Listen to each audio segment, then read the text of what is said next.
Class number 6 in the JN Life Class series. I am your host, Kamala McQuinney, and this evening we are discussing the topic of unbecoming a man. Thank you for joining us. Thank you to all of the attendees who have been joining us since the last 6 weeks. We really appreciate your presence. And this evening's conversation promises to be just as engaging as the previous 5 classes, we promise. All right? Now, this evening, as we discuss the issues of masculinity, we are joined by 5 stellar panelists who will be contributing in different ways to our conversation. Firstly, we have Mr. Earl Jarrett, CEO of the JM Group Limited, and Dr. Herbert Gayle, social anthropologist, who will be our very first panelist joining us on stage. Later on this evening, and I'm sure you're going to stick and stay until that time, we'll be joined by Mr. Patrae Rowe, who is an attorney at law and the head of the Jamaica Police Federation, as well as Steffon Campbell, who has become a regular on Life Class. He is an author, communications consultant, and the co-host of the Men's Truth podcast. And we're also joined this evening by Renia Allen, who is a student in international relations and gender studies. So firstly, please help me welcome Dr. Herbert Gayle and the CEO of our dearly beloved JN Group Limited, Mr. Earl Jarrett. Could you kindly come on screen, gentlemen? Come on stage. Welcome to you both.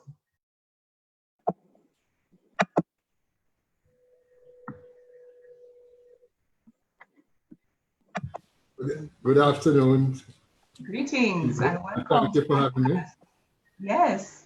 So, Mr. Jarrett, you were one of our in the audience attendees for the very first class, and we're glad to have you again. And Dr. Gayle is brand new, so we especially welcome him also. Yes.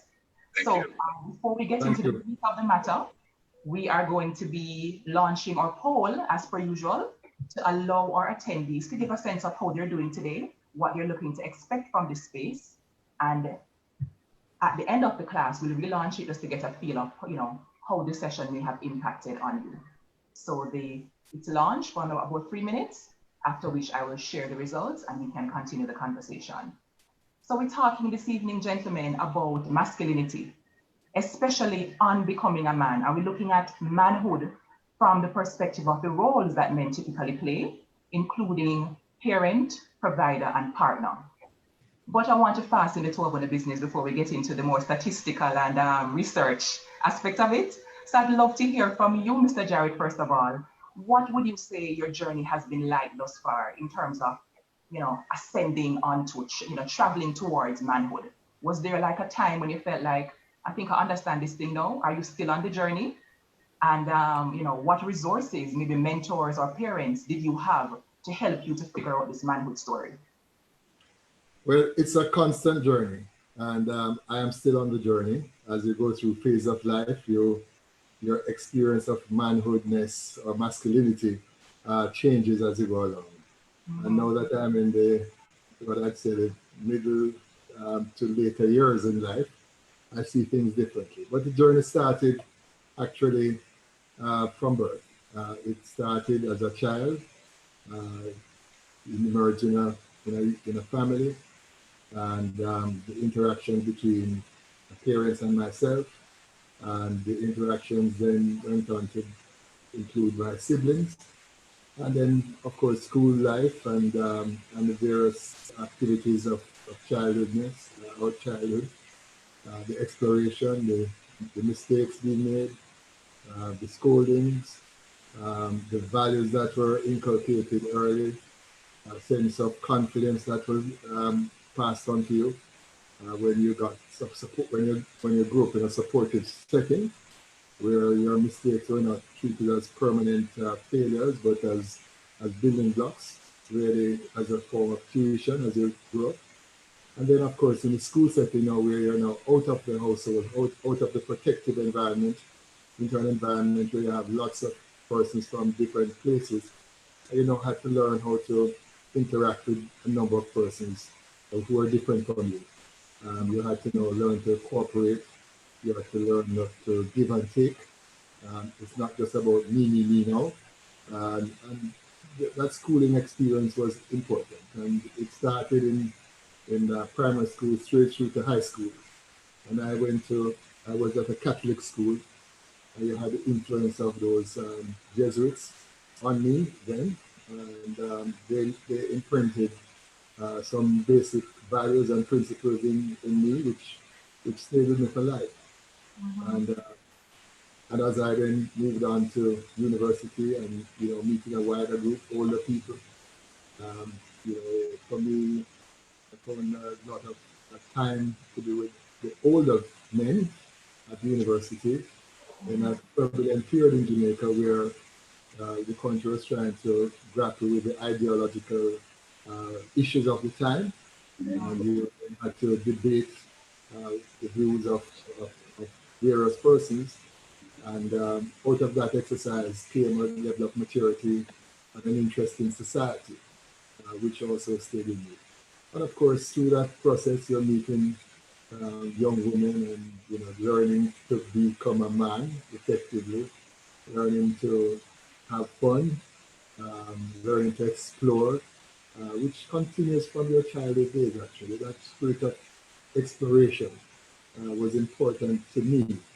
And of course, my parents were also very supportive. So when I was at university at the age of 17, I remember heading off to a conference in the Middle East on my own, with the Bill president. And, it opened a world of differences to you.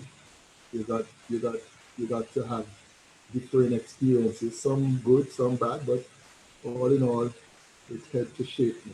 And during that process, I began to learn the good sense of values that you get from volunteering, from doing more than for yourself, but doing for others. And I've been a volunteer ever since then.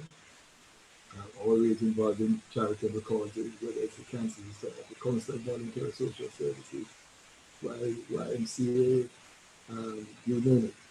I have volunteered in many capacities.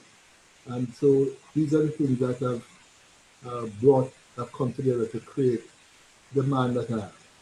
And these are the same values that shape the decisions that I make every day in life. Respect for persons, no matter who you are. These are things that you learn there. But I should also tell you that the impact of parenting cannot be underestimated. Absolutely. But more so, the women, the mothers who birthed you and who spent most of your early years with you, they will continuously leave their imprint on you as a gentleman, as a man. Excellently said. And I would love to just share with you some of the, I would say, accomplishments, some of the roles that are played by the Honorable Mr. Earl Jarrett as the CEO of the Jamaica National Group Limited. He was appointed General Manager of the Jamaica National Building Society in October 1999 after joining the society in 1997.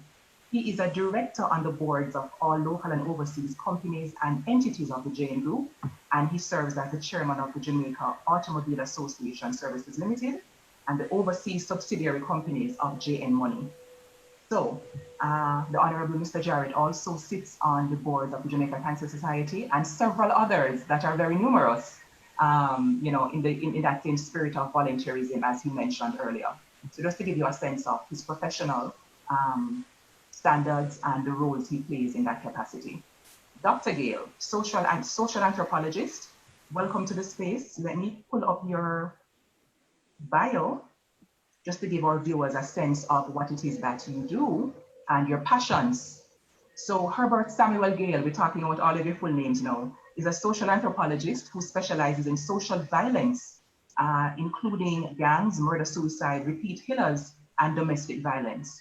His career centers on research and lecturing at the University of the West Indies, Mona campus, Jamaica, and he has over 2 decades of experience living with and studying youth gangs and transnational criminal organizations in the Caribbean, Central America, USA, and Europe. And as we will hear shortly, Dr. Gayle, he says he's called Herbs by many of his students, has conducted several extensive research projects that will give us a lot of information, and he has been informing policy conversations in several different countries as well. So Dr. Gayle, welcome again to you.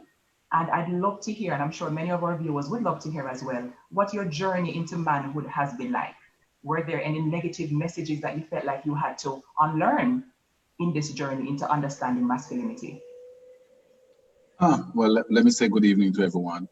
I grew up in Savannah Lamar, which is the very other end of the country. I grew up in a Seventh-day Adventist home with a mother and a father who was 6'3" and a mother who was 5 feet 1.5 inches. Ridiculous gap in terms of their height and size. My father used to use one hand to lift my mom. So I grew up in that kind of family with 10 of us as children. One died very early, so 9 of us growing up together. And it's big yard. Family. It's I'm from a very big family. But we grew up as Seventh-day Adventists, so the church was half of our lives, and I mean we didn't have the space to dive into what people describe so loosely now as toxic behavior and so forth. We had a mom who was very centering and a father who was elder, who was very disciplined and who made sure that we had a clear idea of what life was. I also went to I didn't go to public school either, so so largely I grew up poor but sheltered, and so much of what I learned came from that particular home setting where my father was a role model for the entire community. He died last year. The entire I mean people we tried to see if we could create a space for 900 people at his funeral. We had to be pitching tents. I mean, Savlamar was basically blocked for his funeral last year, June. And that's the kind of father I grew up with who, everybody know Mr. Gayle, our brother Gayle, are the long Adventist man, because he was long, in Jamaica is described as long. So that's the kind of background I am from, in which I understood the benefits of having a strong father and the benefits of also having a mother who was in control of the entire emotional sphere of the family, and who was boss for most of the time. Despite the size of my father, he was the quiet giant who would be used by the little queen, to do. She would just say, talk to your boy. So I grew up in that kind of home where I saw parenting work. I have no sibling who's been in crime. I mean, when I look back at my family, I think despite poverty, and by the way, we grew up in a very poor environment. And this is why I've been trying to say to people, it's not just about money, it's about the kind of social investment that people make, because, I really don't like people will say to me that they have to do this. And I'm like, no, you don't have to. Let me teach you how to access resources so you don't have to, because have to is just something that people teach you. So that's really how I grew up.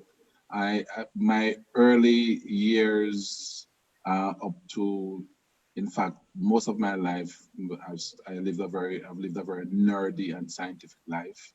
If I can't read it and understand it, you're gonna have a hard time telling me it's true. And so I grew up with parents who used to have a lot of meetings about me. I could hear them in their rooms talking about me. Just leave him alone. Let him read. Let him read. I tell him which book it's in, because I've told him 5 times and he tells me I'm not certain that you're right. So direct him to a book. So my parents were smart enough to realize. In fact, one of the first books I read at age 8 was On Becoming a Man. Actually, a book written by a woman called Nancy Van Pelt. And I read that at age, I think someplace 8 or 9, because by age 8, 9, I was equivalent to a 15-year-old. I had the very same kind of cognition as a 15-year-old. I was entering readathon competition. There was a picture of me at the library. So I grew up as a celebrated child in that manner. The only way you could reach to me was to tell me there is a book, there was some science being done in this area, you know, including even the Bible. That was one interesting part of my life. Growing up as a Seventh-day Adventist, putting up my hand in church and telling pastor I'm not so certain. You know? And my parents understood that. And it's something I've been trying to see if I can get parents to say that all your children are not going to be the same. You actually have to know how to relate to them. Some of them, all you need to do is turn off the Wi-Fi. For others, you may actually have to hold them and sit them down and talk to them. So it's a very different space. And, you know, I understand. I've had the chance to watch my neighbors. I think about 10 years old, I remember taking my brothers and saying, come, we're doing a survey of our community. So I haven't changed much, right? So, but I grew up in a space where my parents allowed me. They fostered my cognition. They didn't say I was trying to be smarter than everybody else, right? I remember, in fact, one day I told my father that I'm smarter than everybody else around here, so I should have a voice. And he went, oh, okay, all right. Well, the people from St. John's who test you say it's true, so yes, let's listen. And that's the kind of environment. I've met many gifted children who've been through hell because their parents and community literally tried to destroy them because they were weird. In my family, it was accepted that I was weird, and all my siblings were protective of me. All my community people were protective of me. If I was on the road and somebody said they wanted to fight me, there were 5, 10, 15, sometimes 20 people saying, touch a button, not touch him, touch him. So I grew up, I'm a good mantra of it takes a village to raise a child, because anywhere at all in Sav you go now and you call my name, people will say, yes, man, a little whingy youth that who grew up fast in the last how many years, because I graduated from high school weighing 107 pounds. Wow. So that's nerdy. That's really, and put on 4 inches in 3 years at college. So that way you took after your father in terms of the height. Yes. Because everybody thought I was going to be the only whingy one, you know, but it's a matter of late blooming. You know, putting on 4 inches. I remember when I went to Sam Sharp Teachers College, I was called Baby Man. And then when I was leaving, I was called The Man. That's a big matriculation for you. Massive, right? So people do change, and quite often what we see with a young man or a young woman growing up is not what is going to be the result at the end. And that is why, you know, I keep encouraging people to foster the good in young people. And by doing so, that will overshadow whatever it is about them you don't like. Absolutely. And you know, I saw Mr. Jarrett smiling and nodding when you mentioned reading the book on becoming a man at age 8. Because yes. I don't know if Mr. Jarrett want me to reveal that he's the one who actually crafted the topic for this evening's conversation. That comes from a very personal place for him. Right? Okay. You happen to read that book also? Is that where the title is from? No. I didn't read the book at all. And I only just learned about it from Dr. Gayle. You know, it was Michelle Obama's book. Becoming. On Becoming. Yes. That prompted me to come up with this topic.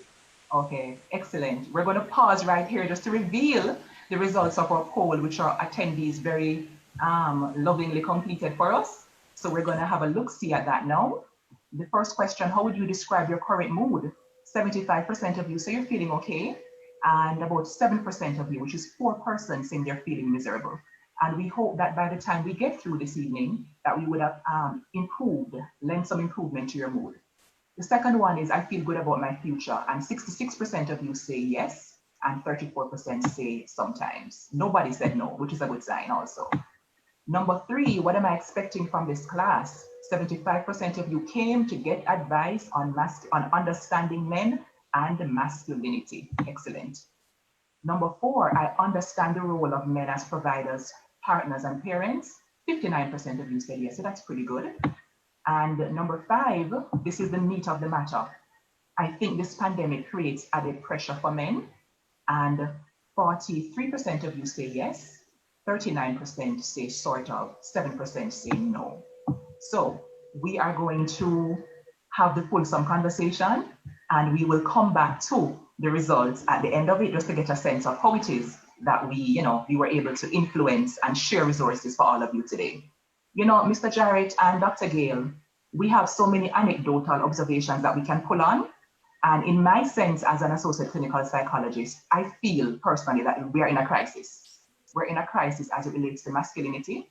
And I feel as though there is urgent intervention needed, practical intervention, sustained interventions needed to help to support our boys and our men.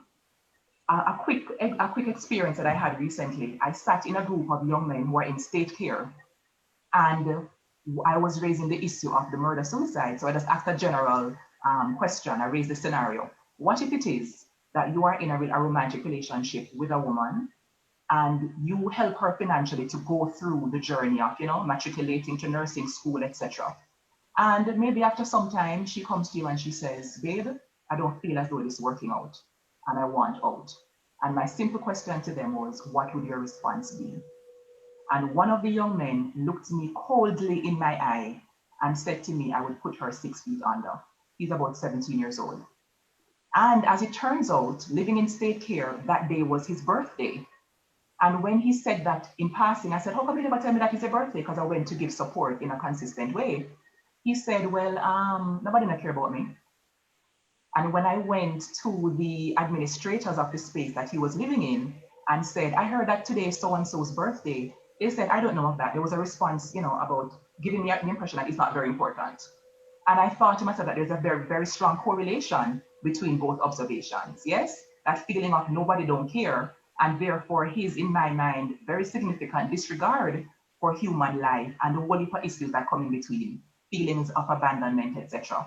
So I want to jump to Mr. Gayle, Mr. Jarrett, first of all. Sir, what are your thoughts on my views that we're in a crisis mode as it relates to masculinity and for our boys and men? Do you agree? Well, yes, we're in a challenging period. I don't know if I'd use the word crisis, because you do have some men like Dr. Gayle and myself who have been able to navigate the journey.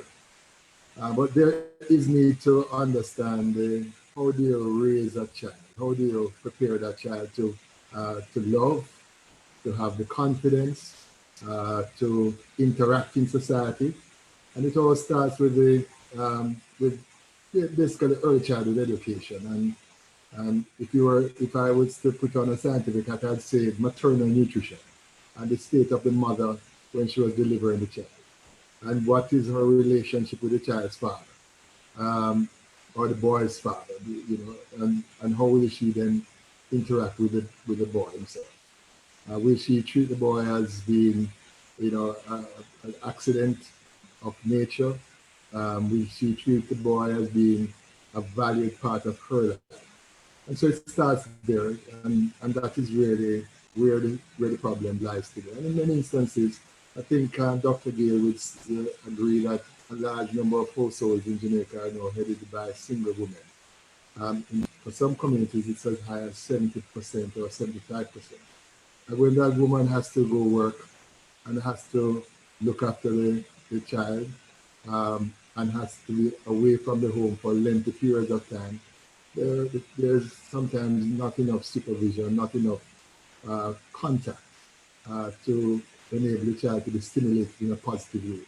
And so you are seeing the effect of a long period of poor socialization or weak socialization for the young persons. And unfortunately, time flies by very quickly. So a boy today, a boy born in 1980 is today 20. So time flies by. In fact, no, in 2020, yeah, 2020, 2020. So time flies by very, very quickly, and so we have to recognize that during that period of time we have to intervene and be supportive And what you're seeing today as a crisis is not something that started today, but started probably 20, 15 years ago. And so we have to recognize that, you know, it's a foundation that we need to address. Absolutely. I agree with that sentiment at the end, Mr. Jarrett, that what we're seeing today didn't start just today. It's a result of several layers of socialization and social situations that have precipitated what we're seeing today in terms of, you know, Yeah, a concerning level of, you know, I would say violence is only one piece of it, but a yeah, concerning level of also lack of self-worth and lack of yes. value for human life and property that we're seeing in so many spaces. Yes? That issue of self-worth is so important. You know, even in business, I see many young men, they went to university, got a good degree, but sometimes just don't have the confidence to navigate. And if you don't have that confidence in self and love of self, you're not going to be able to interact with others in a positive way. You're not going to be able to be supportive of the fact that a woman that you thought you loved or thought you bought by paying for her to go to nursing school, that she has made a decision to do otherwise.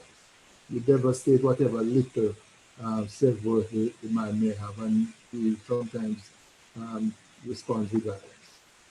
That is so true. And I have often thought about it in exactly those terms, Mr. Jarrett, that if it is that we're not starting from a place of valuing self, then we tend to build our self-worth around the things that we have, or the Yes, things that we acquire, or the things that we have ownership over. And yeah, unfortunately, in too many cases, sometimes men see, you know, financial supporting of a woman as a partner, they see it as ownership. So because I yeah. invest this, then I own you. And therefore, when the rejection or the perceived rejection comes upon them now, there is a complete shattering because the self-worth wasn't strong enough to begin with. That's correct. Absolutely, I do agree. I'm seeing that Dr. Gayle. Dr. Gayle, I'm not seeing your video, your face.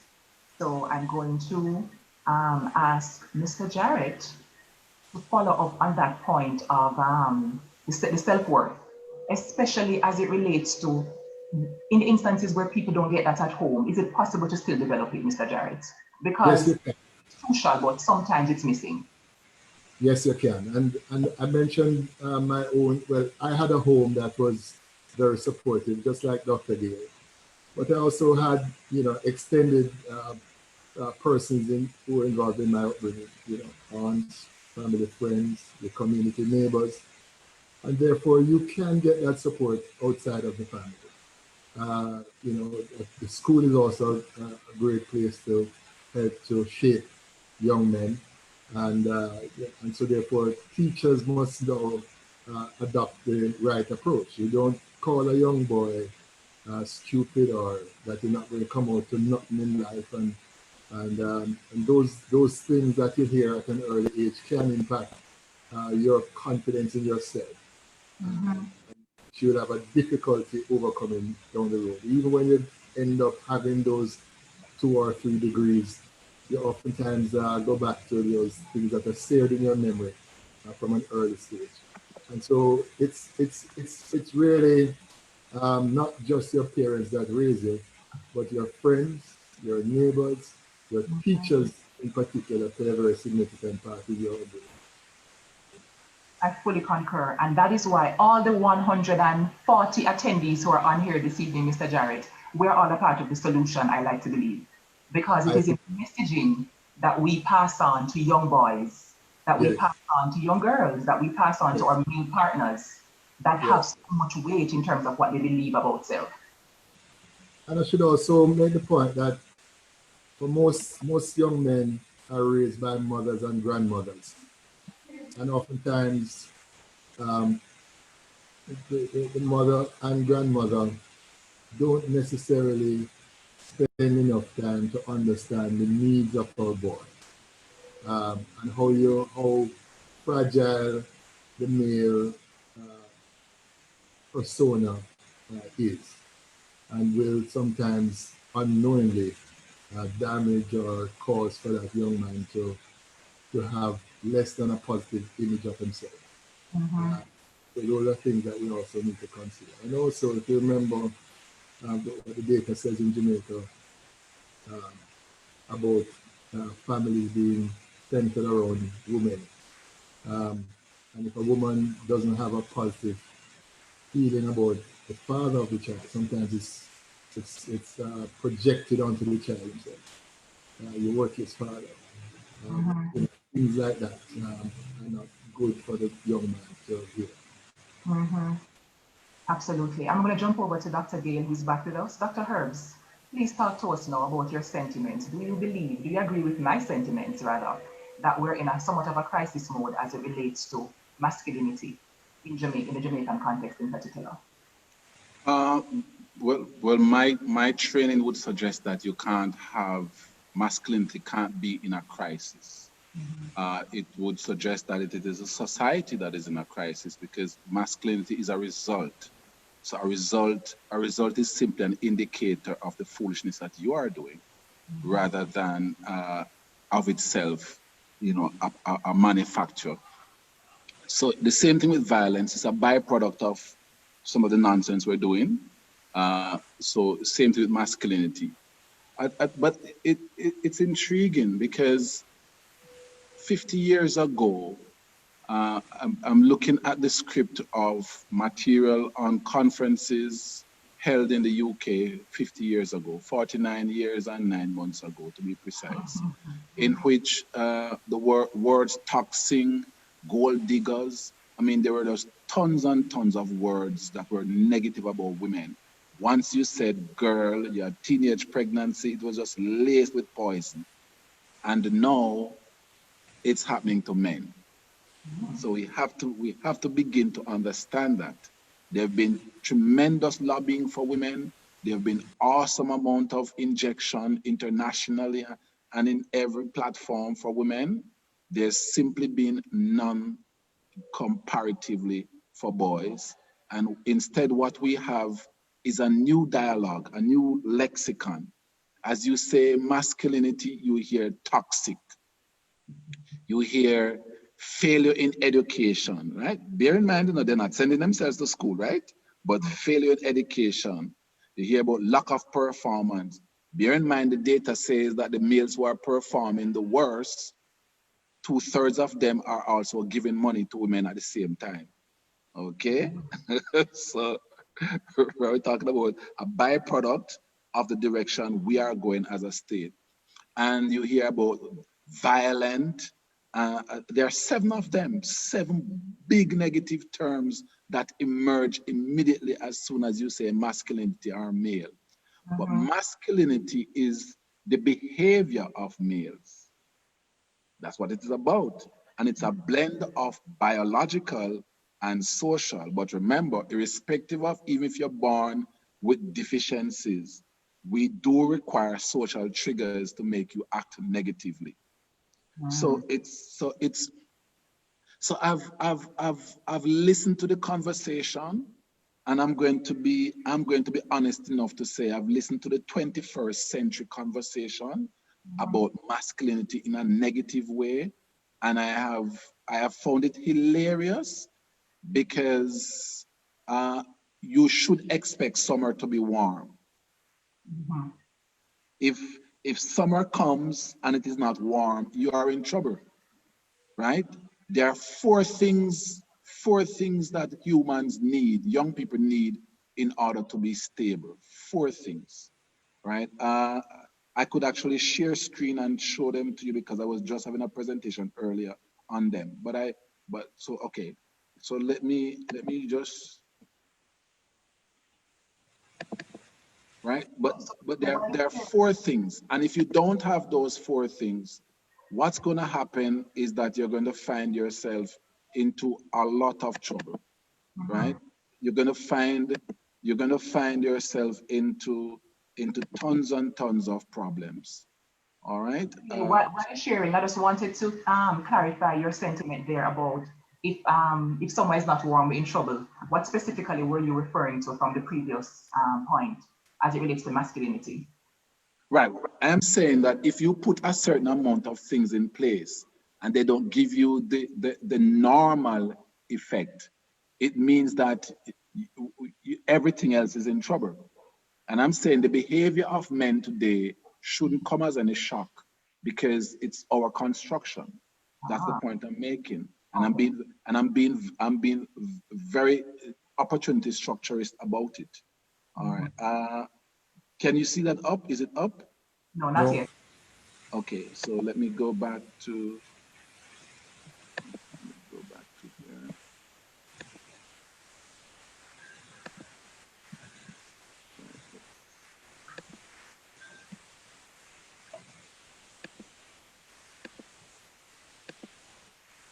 All right. Okay. Having some challenges? Yes, because I'm. So while Anyway, all right. So anyway, let me go on, and as the system comes back, I will tell you about it. Right. The bottom line is simply this: that you need to have food, you need to have a sense of safety, what is called ontological security. You also need to have parents, and you must have education and training. Immediately, and by the way, this is the work of my team back in England covering 127 countries. Let me say that again, and let me dump the humility so it makes sense to everybody. If you cover material from 127 countries and there is a centering on 4 things, just the effort alone of anybody to say that's nonsense is a complete waste of time. Because we're talking about a worldwide, a team of us as students in violence studies wanted to find out what were these central things that every single adolescent, every single youth had to have, all 4, not 3, 4, in order to be stable. And that is what ontological safety. That is what so ontological security means that when I ask you what are your plans for the next 5 years, you should have a sense of where you're going. For example, that young boy you were talking about, if you measure his ontological security, it would be below 10%. If your ontological security is below 10%, what's the value of other people are dying? Let me go again. Let me make sure we get this. What is the value of other people having life around you when you are dying? People who are dying, people who are certain that there's no future are among the most dangerous creatures on earth. All right? So let's start from food. Survey of living conditions show that not only are girls twice more likely to be breastfed from birth as babies exclusively compared to boys, twice. Boys are now 2.7 times more likely to be underweight birth to 5 years old. And UNICEF measures these things consistently. We are a male hostile country. And that's paradoxical because the richest people in Jamaica, up to 3/4 of the richest people, the richest quintile are men. And everybody focuses on that. And I can't say to any group of women, do not focus on those people at the top, because you would have lacked ambition not to focus on the men who are really in charge. They run things. But the problem for me as a violence expert is that the poorest quintile is also dominated by men. And the men in the poorest quintile account for over 70% of our murders.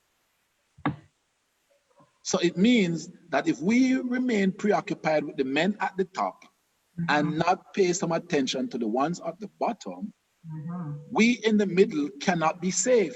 Yes. And I've been trying to get this into the heads of my female colleagues that, I am in the middle with you. The bunch of us in the middle are really having a laugh if we think that the men at the top are not using the ones at the bottom to make our lives in the middle a living hell. And so masculinity is the result of the kind of plantation frame we had, because that was what the plantation was about. Some men are at the top, the women in the middle, and the ones who were really in the hell of slavery, men at the bottom. They had zero value outside of their strength. Now, if you look at what's happening, so we're looking at food, right? And if you lack food, it's going to force you to hustle. Take Montego Bay. The Montego Bay study shows 70.2%. Let's round that off to 70%. 70% of 15 to 24-year-old males in Montego Bay says, I am the main provider, or I am the second most important provider in my home. Between age 15 and 24, Montego Bay must be violent, because that's abnormal. The driver group in every economy is between 35, right, and 44. That's the driver group. That is the group in which it's a narrow strip in which you have both energy and money. After that, you may have money, but not the energy. Yeah. How can we live in a space where 70% of the dependent group, the group below the driver group is called the dependent group, 70% of them says, I am the driver group, which means that that is too lopsided and is going to produce a masculinity or a result of sheer aggression, immorality, get money at any cost, because we need the money, because the people around us don't have the economic frame to support us or to support themselves. Here's the dilemma for boys growing up. They are not asked by society to have money for themselves. That is being a girl. They're asked to have money for themselves and their siblings, and in the case of 61%, and their mothers. So we're talking about just getting food alone pushes a massive group of people, especially in the lowest quintile, to be aggressive and to not care. So this is under the earlier point that we are pretty much creating this by what you call the nonsense or the foolishness that exists in the space in our society, unfortunately. Amanda, I have a question for Dr. Gayle. Yes, go ahead. Why would boys get less breastfeeding than girls? Okay, big question. That question is PhD level. If you are preparing your boys for an environment of hostility, you cannot be giving them too much food. You cannot be breastfeeding them too much. In every country of extreme violence, boys are breastfed below par, because you don't want to make them wimpy. This is what goes on in the minds of the mothers. It may not make sense until you're in the field to see it. You want the boy to be somewhat detached. Let me give you an example, and it may help. We were in a community downtown, and a boy fainted from hunger. What do you think the parents did? They beat him. He fainted from hunger. But can you imagine how worthless that boy is? Yes. Can you imagine how worthless and useless you are to faint from hunger like a girl? But certainly the mother would want her boy to achieve success and to be to be a strong feature for the future. Why would she then deprive him of the nutrients that are so important in that 0 to 5 age range? Bear in mind that mothers and fathers at the bottom quintile do not act from a university perspective. They don't get up in the morning and say, today we're going to make an executive decision about how much breast milk this boy needs to be prepared for war. They operate from a primal perspective that says we can't make this boy weak.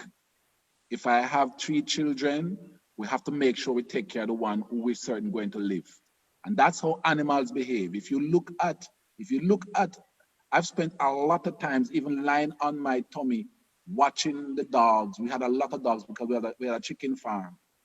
Once a mother dog saw that one of its puppy got weak, two options: either leave it alone and pay attention to the ones that will live, right? And this is neurobiology we're talking about now. We're talking about, if you go back to the 1994 study, Barry Chevans, look at the chapter on Marvelly. Let me even call the name of the community. The Marvelly study was the first wake-up call we had, where the mothers were saying when they had a boy that, the elements are God really wicked to them, because you know that the boy is not going to live. So why you give me a boy? If I can interject here, gentlemen, I feel as though the point about the breastfeeding, it is in many ways kind of zoning in for me on the nurturing piece of it, and coming from that mindset that, we don't want to raise a weak boy. It needs to be tough. Breastfeeding, yes. So I don't even think it's a cognitive decision, Mr. Jarrett, as it relates to the food part of it or the nutrients. No, it's correct. It is primal. It's a primal decision made for the mother. It's not the mother making the decision.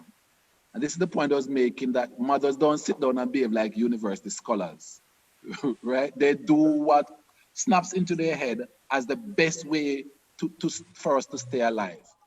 And so the question that has been asked internationally is, why do we create an ecology or an environment in which mothers and fathers and cousins and aunties and everybody have to act in such a primal way? Let me give you one quick example that may help. Walk into a community and pick out every single house in which the front steps are not cleaned with red oak in a poor community. And I will tell you 100% of those people are hungry. As soon as they give them food, they clean the floor. What is required is research, is for us to begin to look at what is happening in these ecologies or environments that produce the people that are problems. And we can't address masculinity, this idea of everything toxic and the nice and beautiful propaganda now that we used to use to beat up women. This new switch can't make sense if we're not trying to address the problems that cause them to behave in this way. Mm-hmm. That's the point I'm making, that it is a result. Yes. If you want a person to score higher on a grade, you can't sit down with them and beat them up about the fact that they got 49 out of 100. You have to find out what caused you to get 49 and work with the causes of why the person got 49 rather than the result itself. And that is the contention, that is the philosophical contention I have with a result being a crisis rather than a crisis producing the result. Understood. That was it, Kamala, and that was the origins of the early childhood movement in Jamaica. You had a gentleman by the name of Dudley Grant, who decided that he would work on young mothers to teach them how to deal with their young children and to encourage early stimulation.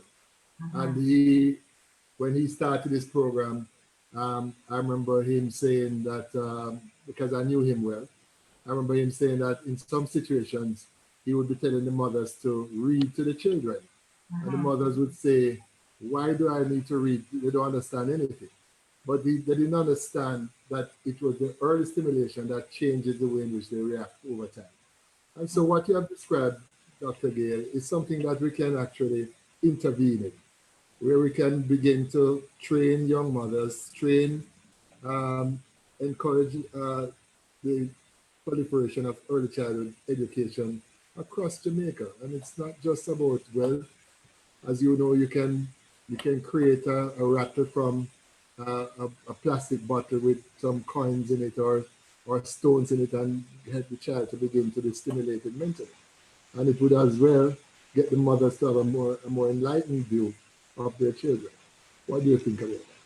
Right, but may I say though that again, if we look back at the four preoccupations of young people: food, sense of safety and reality of safety, parenting, supportive parenting and community, and of course, education and training. The issue for me with a lot of intervention is that they go back ways. They start to look at the training and so forth without making sure those families have food. We had an experiment. I was trying to prove some colleagues of mine who had a lot of money that they were ready to dump into training. And I said to them, right, I am going to work with a zero budget. Zero budget. You work with the 54 million. Let me just call the money 54 million that you get, right? Because I had preached to them like Peter did, and they didn't get it. And with zero budget, we took 10 families at Fathers Inc. and we adopted the family holistically. And what we did was we hustled money on campus and from whichever companies we could. And we, first of all, fed those companies, those families. We made sure they had food. We made sure they had all four.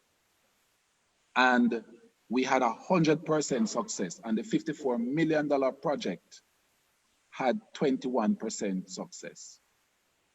It's not just about how much money, it's about us appreciating the fact that even a mother, right?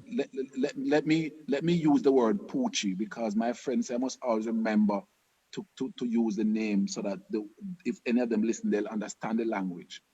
If you have a project, a poochie project as we call it, and you begin to teach them stimulation and those things, they begin in a Guyanese. Let me use the Guyanese language. Guyanese will tell you, you can't talk to me until you wet my tongue, meaning you have to buy them liquor or rum before you start talking.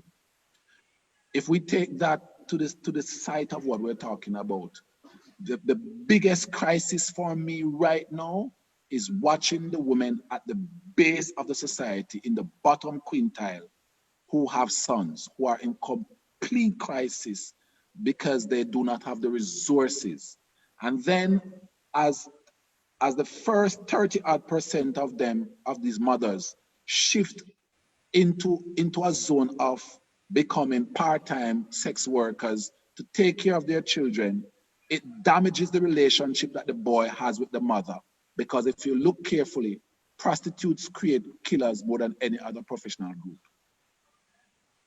So it goes right back to something that is very basic that we keep denying, that if a group of people live in an environment in which they are largely hungry, in an urban space, not in a rural space where you're largely hungry by choice or you can plant, we're talking an urban space, that in itself is going to drive all kinds of other factors, including manipulation by people who have power.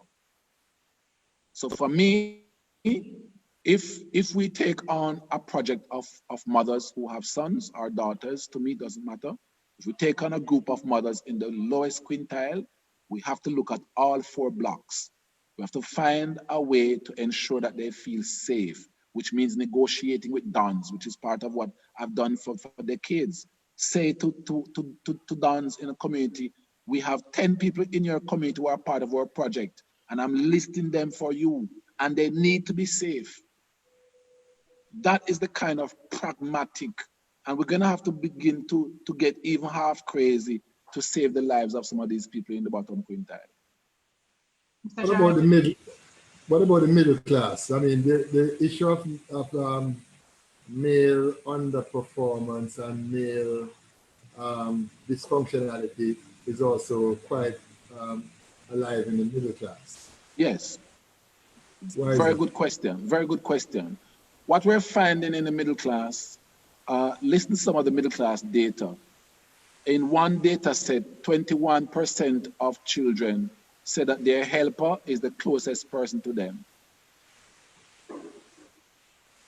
Remember the four things that children need, irrespective of class. They need food, they need to feel safe, right? Remember that 21% of the middle class are having intimate partner violence on a regular basis, right? So they need to feel secure. If you're having domestic violence in the house, they're not secure. They also need to have parental support. If you're too busy chasing your career and forget that you have children, they are going to be suffering. So if they have food and education and training, the two middle ones are missing. And that's the dilemma we're finding. We are getting middle-class children now at Fathers Inc. coming for help. The children turn up. 16 and 17-year-old turn up with parents that sit on boards. So they're not just middle class, they're upper middle class. They're in the top quintile, right? Imagine that we barely have enough staff to work with trying to save families. And we have to be trying to rescue some of the two top quintiles because they have the food and they have the Wi-Fi and they have the nice education. They go to nice traditional schools, but the parenting and the sense of security are broken. That's where the problem is. It all comes down to parenting. Yes. Well, of course, the food, the basics you need to have in place, but the parenting is critical. So what I'm saying is that if there's a home in which your children write in the research when we give them that the helper is the person they're closest to, you are already in trouble. Because parents can be present but absent. Very much so. So oftentimes we focus on the absence of one figure or another, whether the father figure or the mother figure, but there is also not the psychological or emotional presence. Yes, because as many people on here may know and can attest to, sometimes you have a parental figure who is in the home physically, but they might as well not have been there based on the impact or the lack of impact emotionally or psychologically. So I see so many of our attendees, Mr. Jarrett and Dr. Gayle, who are taking key notes in the comments, and I see all of us are taking notes this evening, and they are following the conversation. One commenter, Harvell, says, I heard a male high school student saying to another male, why you laugh so much like a girl? Get up and move from yourself. And they said that they were shocked. Harvell says that he was shocked, yes? And so I feel like this is teasing out some of the observations that we've all made and that Dr. Gayle referenced in terms of the construct that we're building, right? The system that we are reinforcing, sometimes unknowingly, in keeping our boys and our men in a cycle, a very limited and disempowering cycle. Lack of emotional expressiveness, I think, is one piece of it too. Lack of emotional regulation, right? And not creating a space where boys and men can operate like human beings. It's okay to have emotions, for example. It's okay to not have the answers. So I feel as though there is a lot of pressure that is put on boys and men from early out, as somebody referenced, even from the breastfeeding example, Mr. Jarrett, from early, there is already that programming. I like to call it drinking the Kool-Aid, where we're already teaching disproportionately, these lessons to girls versus boys. So practically speaking, gentlemen and attendees, what can we do? What can we do from the one-on-man woman, from the individual level? Just me as a quote-unquote simple person, as a parent, as a partner, as a mentor, etc. What can we do to shift the narrative? And of course, at the upper levels where we're decision makers, what can we do? Mr. Jarrett, what are your thoughts? Well, I've always been a proponent of early childhood education. And when I say early childhood education, it's really early childhood development.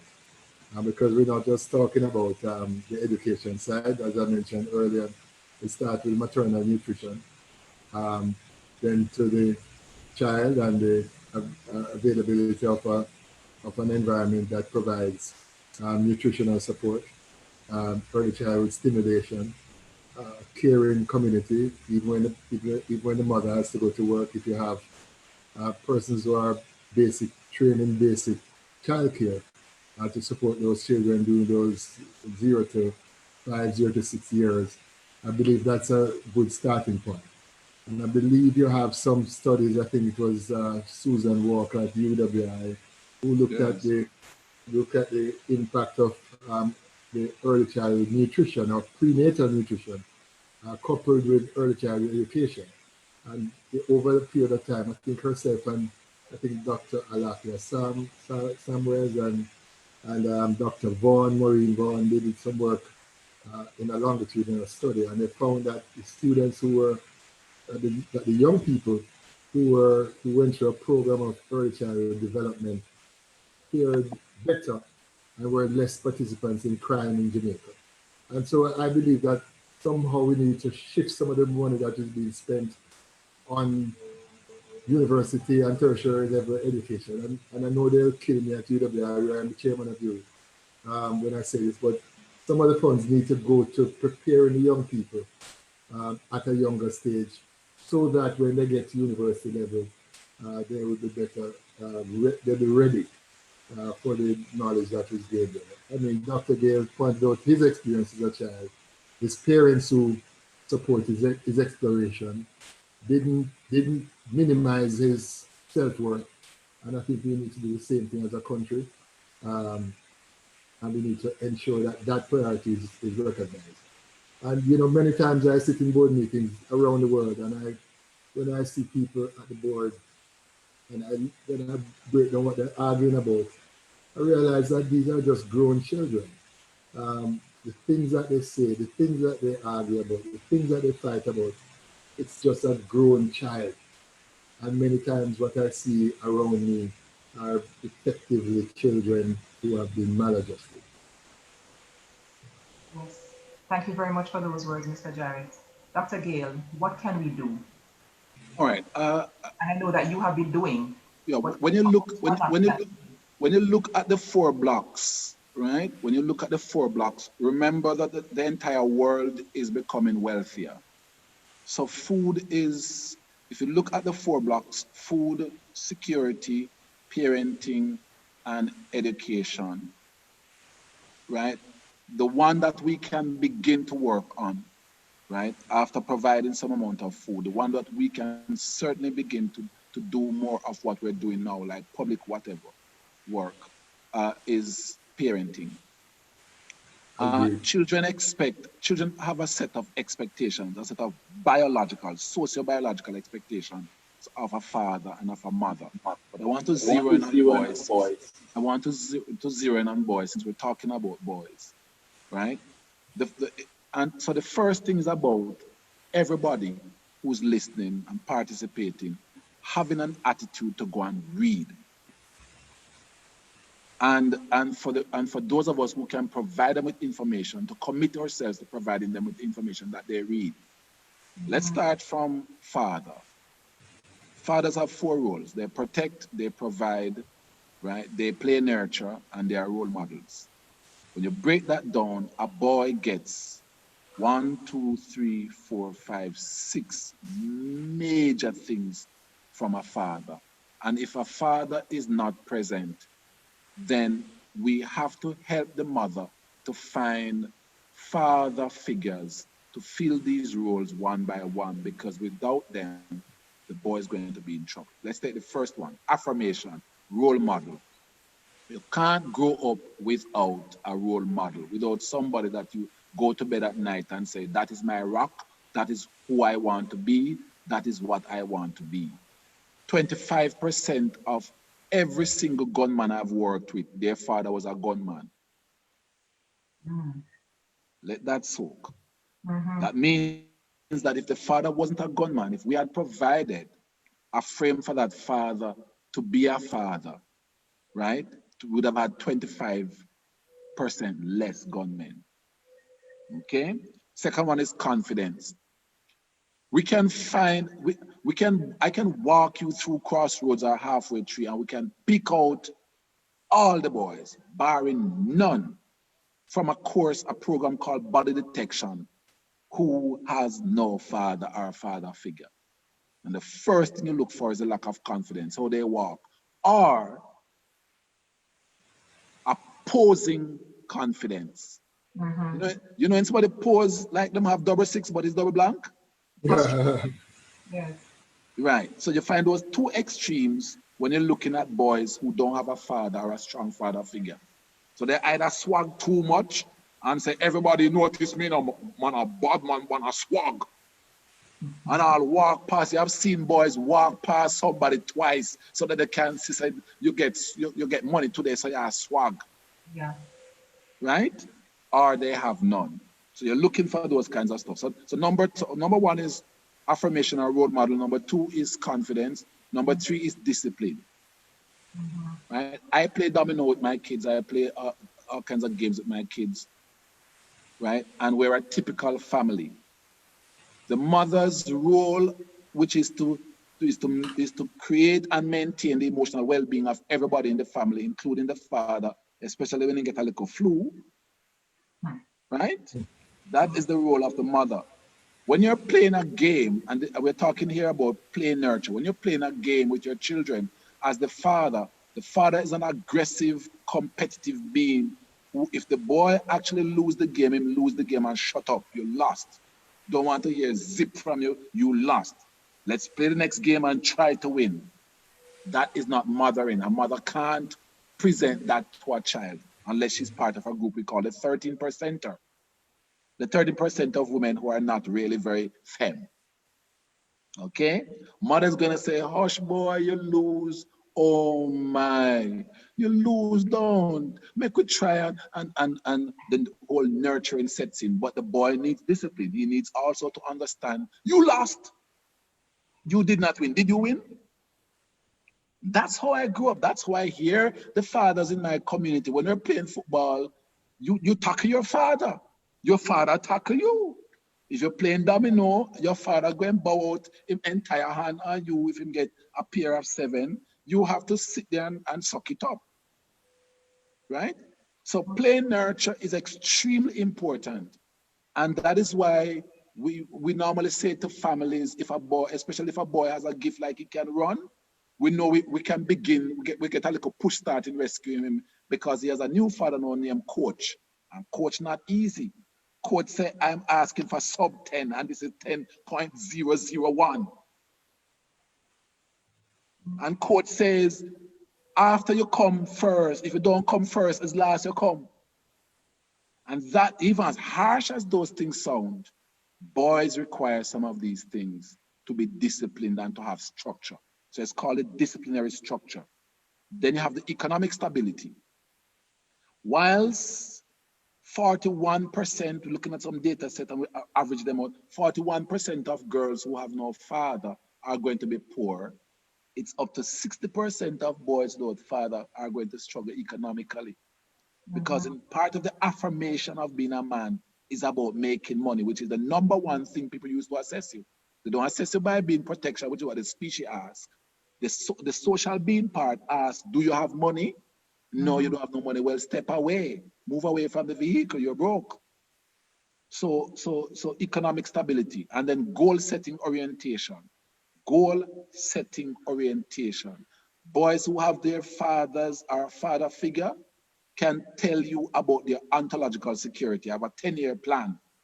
I have a little brethren right now. I hear plans until I'm weak. We're halfway through the year and he has already given me 5 different plans and they're all perfect. And we have to say to him, all right, let's select one because we can't work on all 6 plans.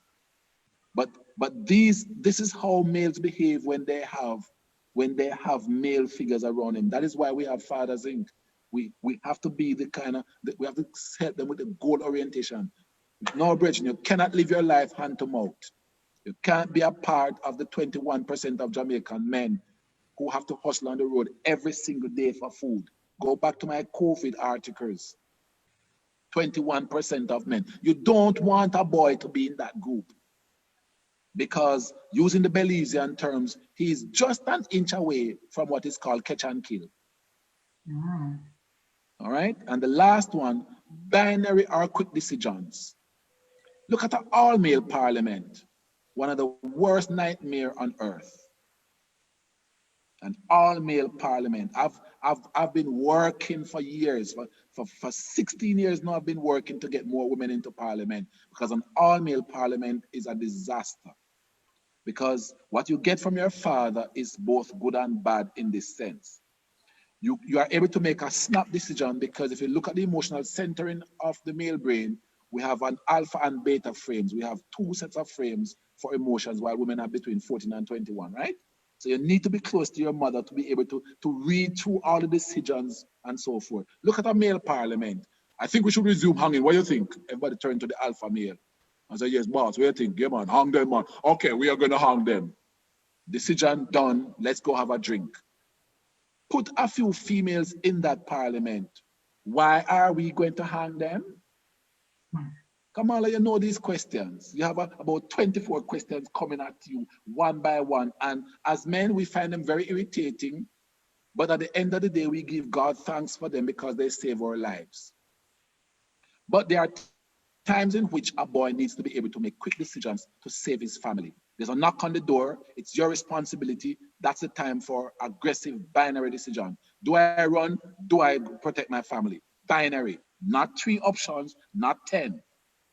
And so fathers provide that instinct, are help to develop that instinct in boys. Let's look at what he gets from his mother, because if he doesn't have his mother, then he's in emotional turmoil. He gets emotional stability. He, with his emotional underdevelopment, must be connected to a person of the species with tremendous emotional intelligence. That's why men get 6 additional years from living more than 20 years with a woman. Take your time. Let's make sure we get that. If you compare, go and look at the data, the neuroscience data. Men who spend more than 20 years with a woman that they trust and love, or a partner, let me put it as a partner, lives 6 years longer than a man who's never spent more than a year or 2 with a woman. So if you take the 2 extremes, we get 6 additional years from being around women who can emotionally help to center us. Because remember that we don't understand danger because we don't have self-preservation cells. But mothers can say, Herbs, don't go down the road. And even when you become a husband, your wife tells you don't go down the road, and you jump in the car just to defy her, but you don't go far because you don't want that 6th sense to catch you. Dr. Gayle, we have some questions in the Q&A box. All right, I'm coming. Just 2 more. But then there's empathy. We have to learn empathy. We have to learn human detection, because for 2 men to become good friends, they don't need to know any information about each other, and that's dangerous. For Kamala to have a friend, you need to know her life. She better pour out her life, so because you don't trust nothing after, no shadow after dark. And we have to get that built into boys so that they select better company. All right. Then there's communication. If you look at the male brain and female brain for communication, it's a cousin. So we have to be close to mothers and sisters and other women to teach us how to communicate. Otherwise, Herbs, you all right? Me good man, no say nothing. Right? And finally, multi-framed approach to solutions.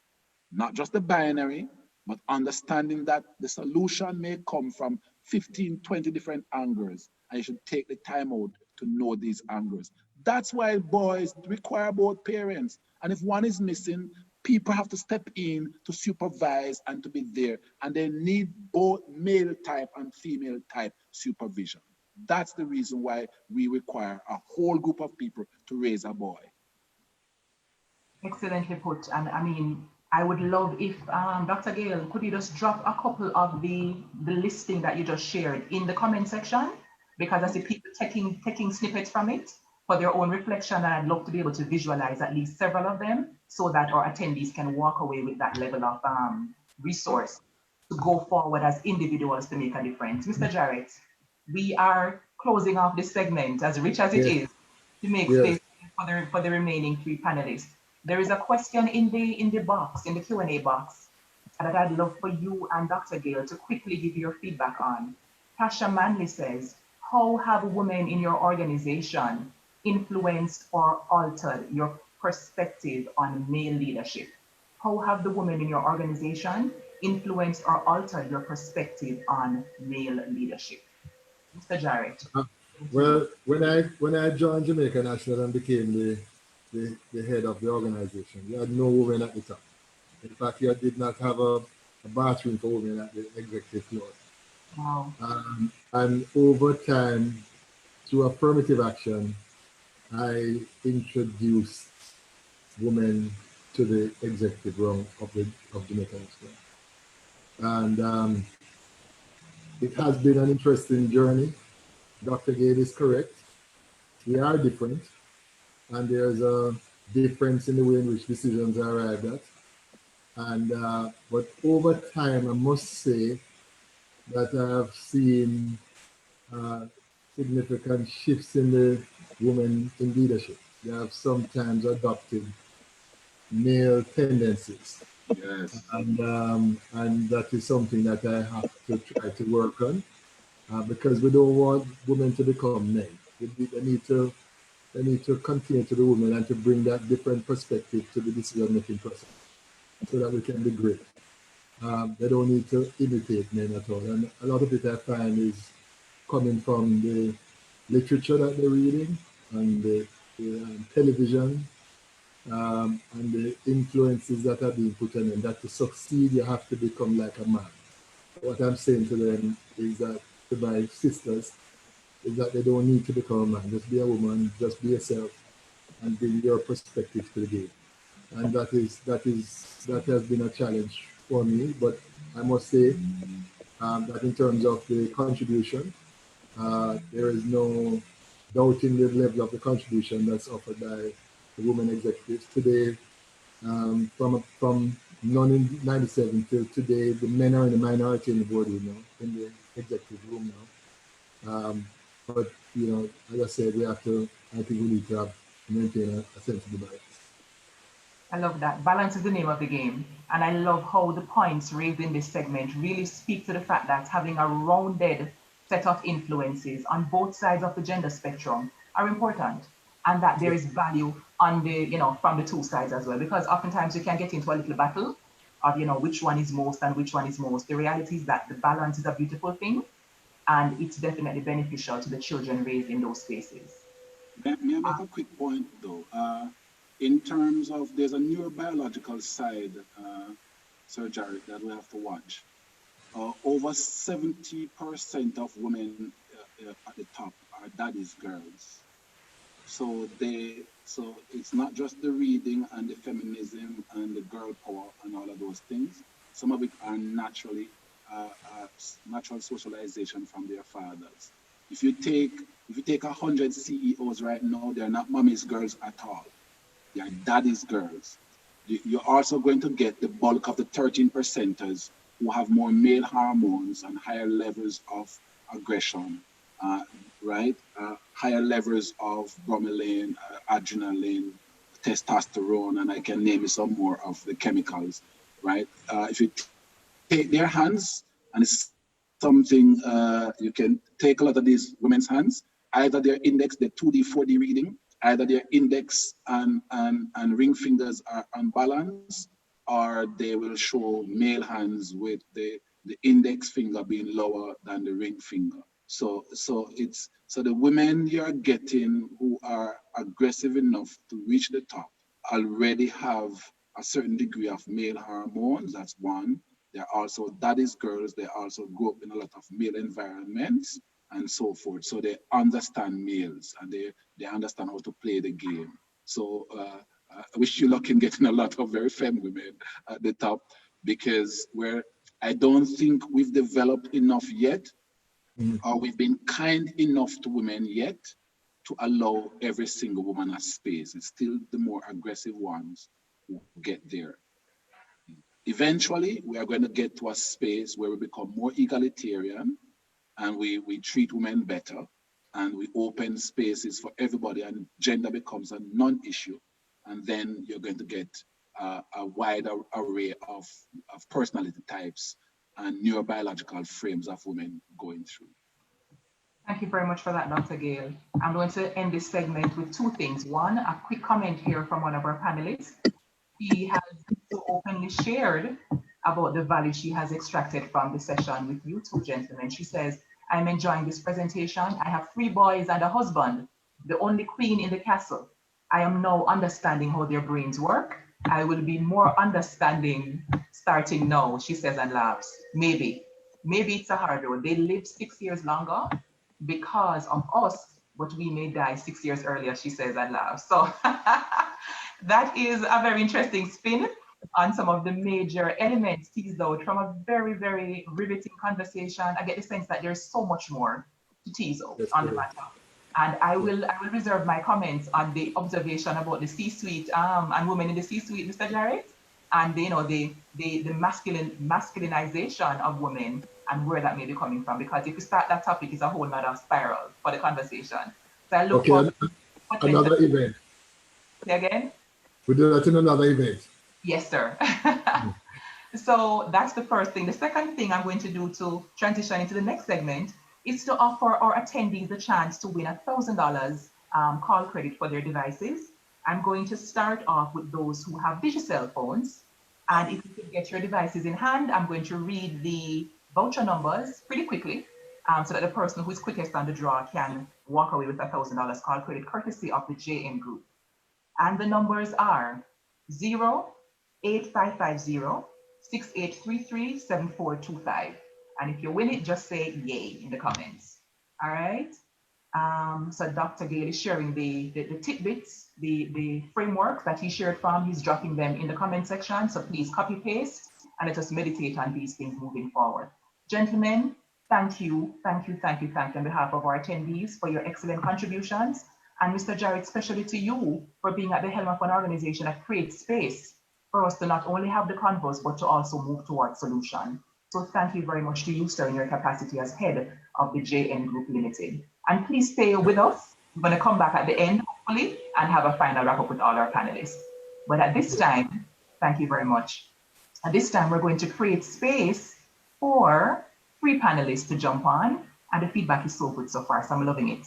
For 3 other panelists to jump on stage. And they are Mr. Steffon Campbell. He is communications consultant, author, and podcaster. We're also going to invite Mr. Renia Allen, who is a student in gender studies and has a very interesting story of his own towards manhood. And we're also joined by Mr. Patrae Rowe, who is the head of the Jamaica Police Federation. Welcome, gentlemen, and thank you for joining us this evening. You're all muted. Yes, Kamala. Evening, how are you doing? I'm doing well. Good to see you all. Good evening, Kamala. Good evening. Hi. So you would have been listening to the conversation so far, right? And I saw a question in the Q&A, so I'm going to jump in hot and heavy. I saw a question in the Q&A box, or in the chat, I believe, about something that Dr. Gayle referenced when in passing, and it's the issue of toxic masculinity. Somebody asked us outrightly, what is it, or what do we think it is? Do you agree with the term? And what might it look like from your perspective? So I'm going to start with Steffon. Steffon, what do you think about this term, toxic masculinity? Something goes up for you? No, well, no, I don't agree with it because we make it sound like all of masculinity is toxic, right? In the way we speak of it. And oftentimes when it's spoken of, it's only because someone disagrees with the way masculinity is manifest, right? I'm not saying there aren't certain elements or a human being can be toxic, aggressive, violent, but we oftentimes speak of it or encapsulate it as all of masculinity or man's entire being is toxic, right? And there is this quote that, you know, a woman is born a woman and a man has to become a man, right? And so there are certain things that the man has to prove in order to show that he is a man. And so there are elements of that showing that oftentimes becomes dangerous, toxic, or even aggressive. But as Dr. Gayle says, you know, based on the hormones, that aggression could be a manifestation of that. So not every single thing that one disagrees with, or not every single thing that a man does should be defined as his entire being or his entire being or who he is as toxic. And yes, it is coming from somewhere. And I think there is a need to interrogate where these things are coming from, instead of putting it all on the individual and his masculinity. So the where you're coming from piece of it seems to be central to so many of the men on our panel this evening. Mr. Rowe, what are your thoughts on this issue of toxic masculinity, especially in your space of policing, right? Well, certainly. I believe that there's a space for the term. From my research, the term is used in professional circle as a gender neutral term.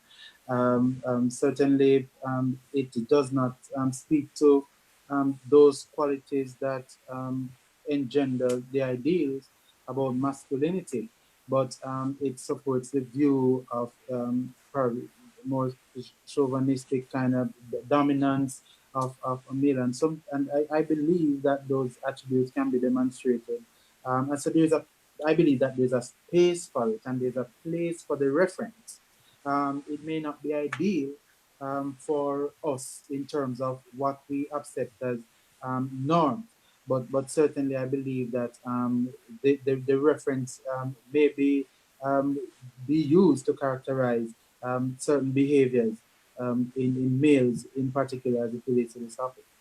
Mm-hmm. Would you dare to share some of what those behavior traits might look like, Patrae? I believe that an over obsession with being strong and being masculine and showing everybody that you are the man, and just always walking around with that kind of behavior would suggest that it may become toxic.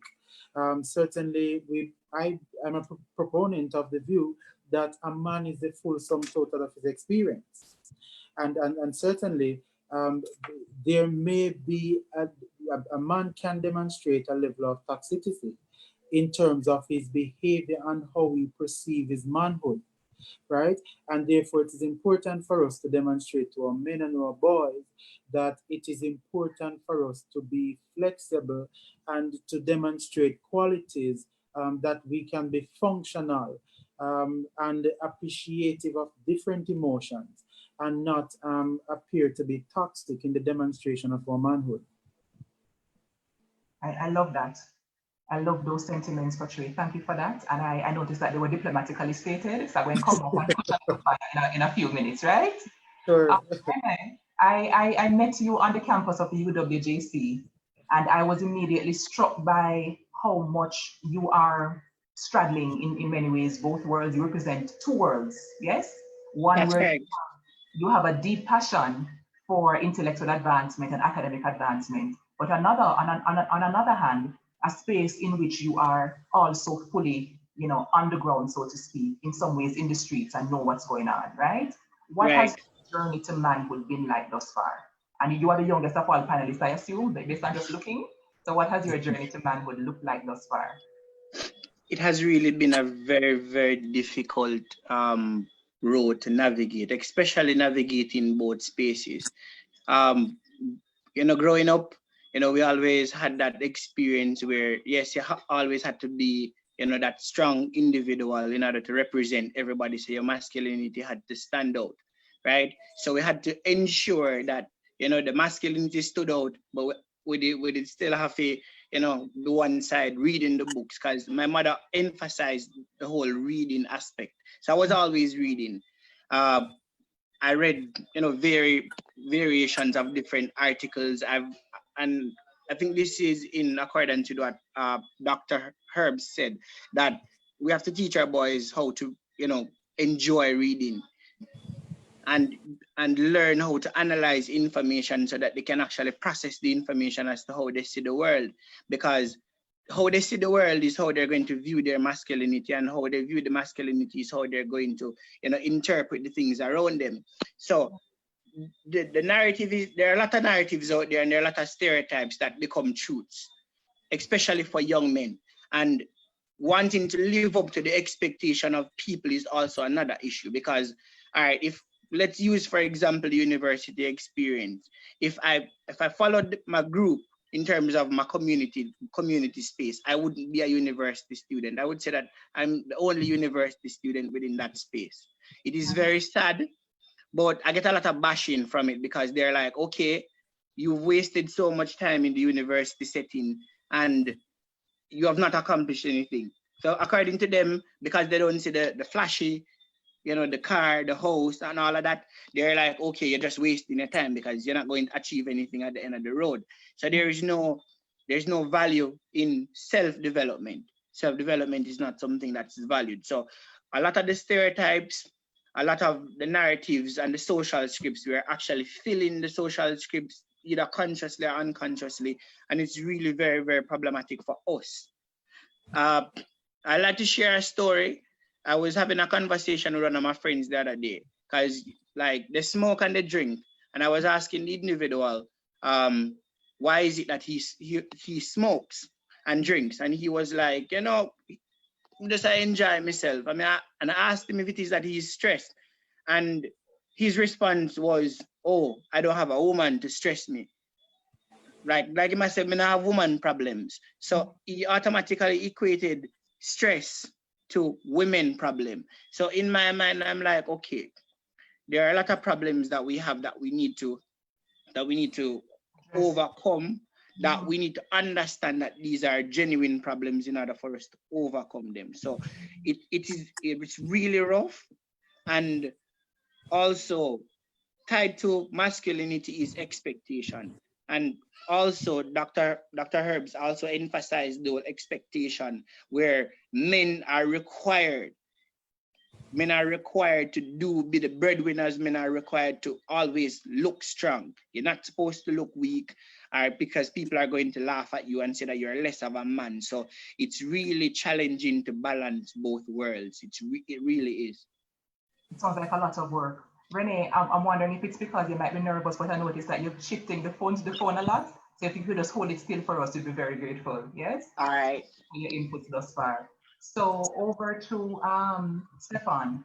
Renia kind of prefaced it in terms of the expectations of men, and in my mind, the unfairness, or the more accurately, the unrealistic nature of the expectations that many men come under, right? I get the sense, and you are all men, so I'm here to learn from you, but I get the sense that there is not a lot of,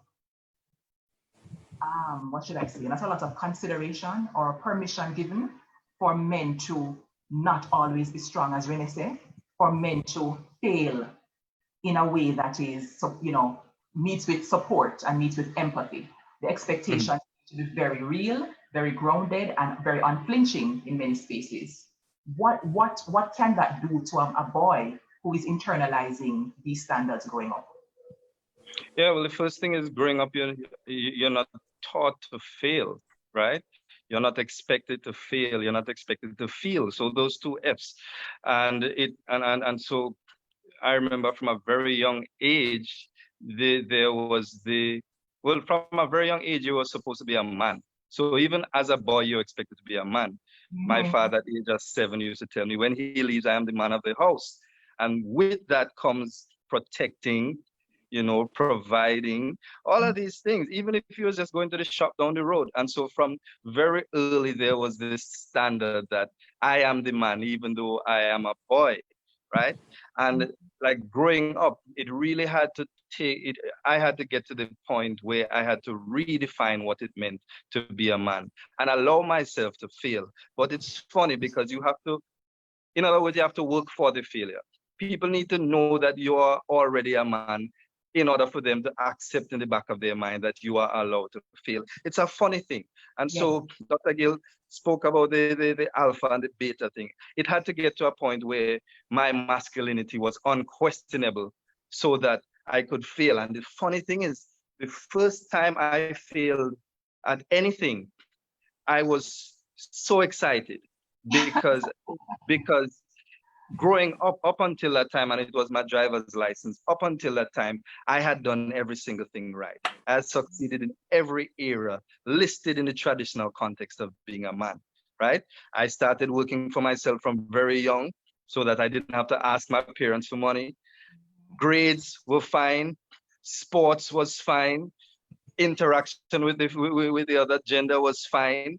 And so, it was, there was this tension or this anxiety, like, am I able to fail? Am I even allowing myself to fail? And what will happen if I fail? And I'm glad that happened at a very young age, because had I taken that, and you spoke about the gender violence and all of those things, had I taken that into the later stages of my being or my existence, I would not have been able to cope with it as easily. So yes, I think it starts from very young, allowing men to fail and to feel. Listen, I didn't say teach them to fail.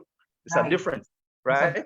But Yes. it's allowing them to feel and not making them feel like that failure questions their entire masculinity or their entire being.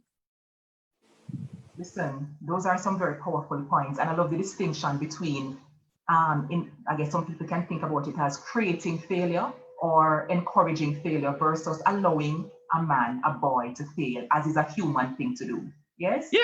Yes. I was in a space at an all-boys school for Men's Day, interestingly. I was asked to be one of the speakers, and one of the sixth form boys said to me, Miss, what does it mean to be a man? And in bridging them nudge him and say, you can't ask she that she's a woman. And him say, me want to hear what she think. And I'm going to throw it out to all of you three men, right, on this panel. Patrae, for you, I feel as though so many little boys grow up thinking of the ultimate expression of manhood is, as being a member of the security forces. You have a gun, right? People respect you. Even the uniform is respected. Even the police car is respected, yes? And then, of course, the training with that association with power and physical strength, etc. What does being a man mean to you? I mean, being a man, what it really means to me is being able to understand what your role is. I believe that, as I said before, a man is a full sum total of his experiences. I believe that what truly defines you is having benefited from all the organization that influences socialization, right? The home, the school, the church. Certainly, it's difficult to chart your own path because I grew up in an environment where the role of a man was predefined. People believe that, as a man, you should do this, you should not do this. I mean, we were not allowed in certain social setting to cry or to express ourselves because people believe that is a sign of weakness and it does not demonstrate qualities of a man. And certainly what being a man means for me is to benefit from all the agents of socialization, as in know when to be strong, know when to be sympathetic, know when to show reverence, right? And I believe that, the man, the ideal man is having an appreciation for all your emotions and knowing when to use them, where to use them, and being a master of them, right? And certainly that has been my guiding light in terms of my own journey to manhood. I love that, Patrick. I feel like I want to copy that and paste it in several spaces. Yes, having an appreciation pretty much for all of the elements that combine to make the person, right? Of course, through the lens of masculinity and knowing when to exhibit which one. So it's a certain amount of emotional intelligence that you're speaking to. Certainly. That's powerful. I came across the slogan, Renia and Steffon, for Lexus. And Lexus's tagline, or I guess maybe their tagline used to be, I'm not sure if it still is, that control is the ultimate expression of power. Control is the ultimate expression of power, right? Would you agree with that, Steffon? Does it sound like a thing?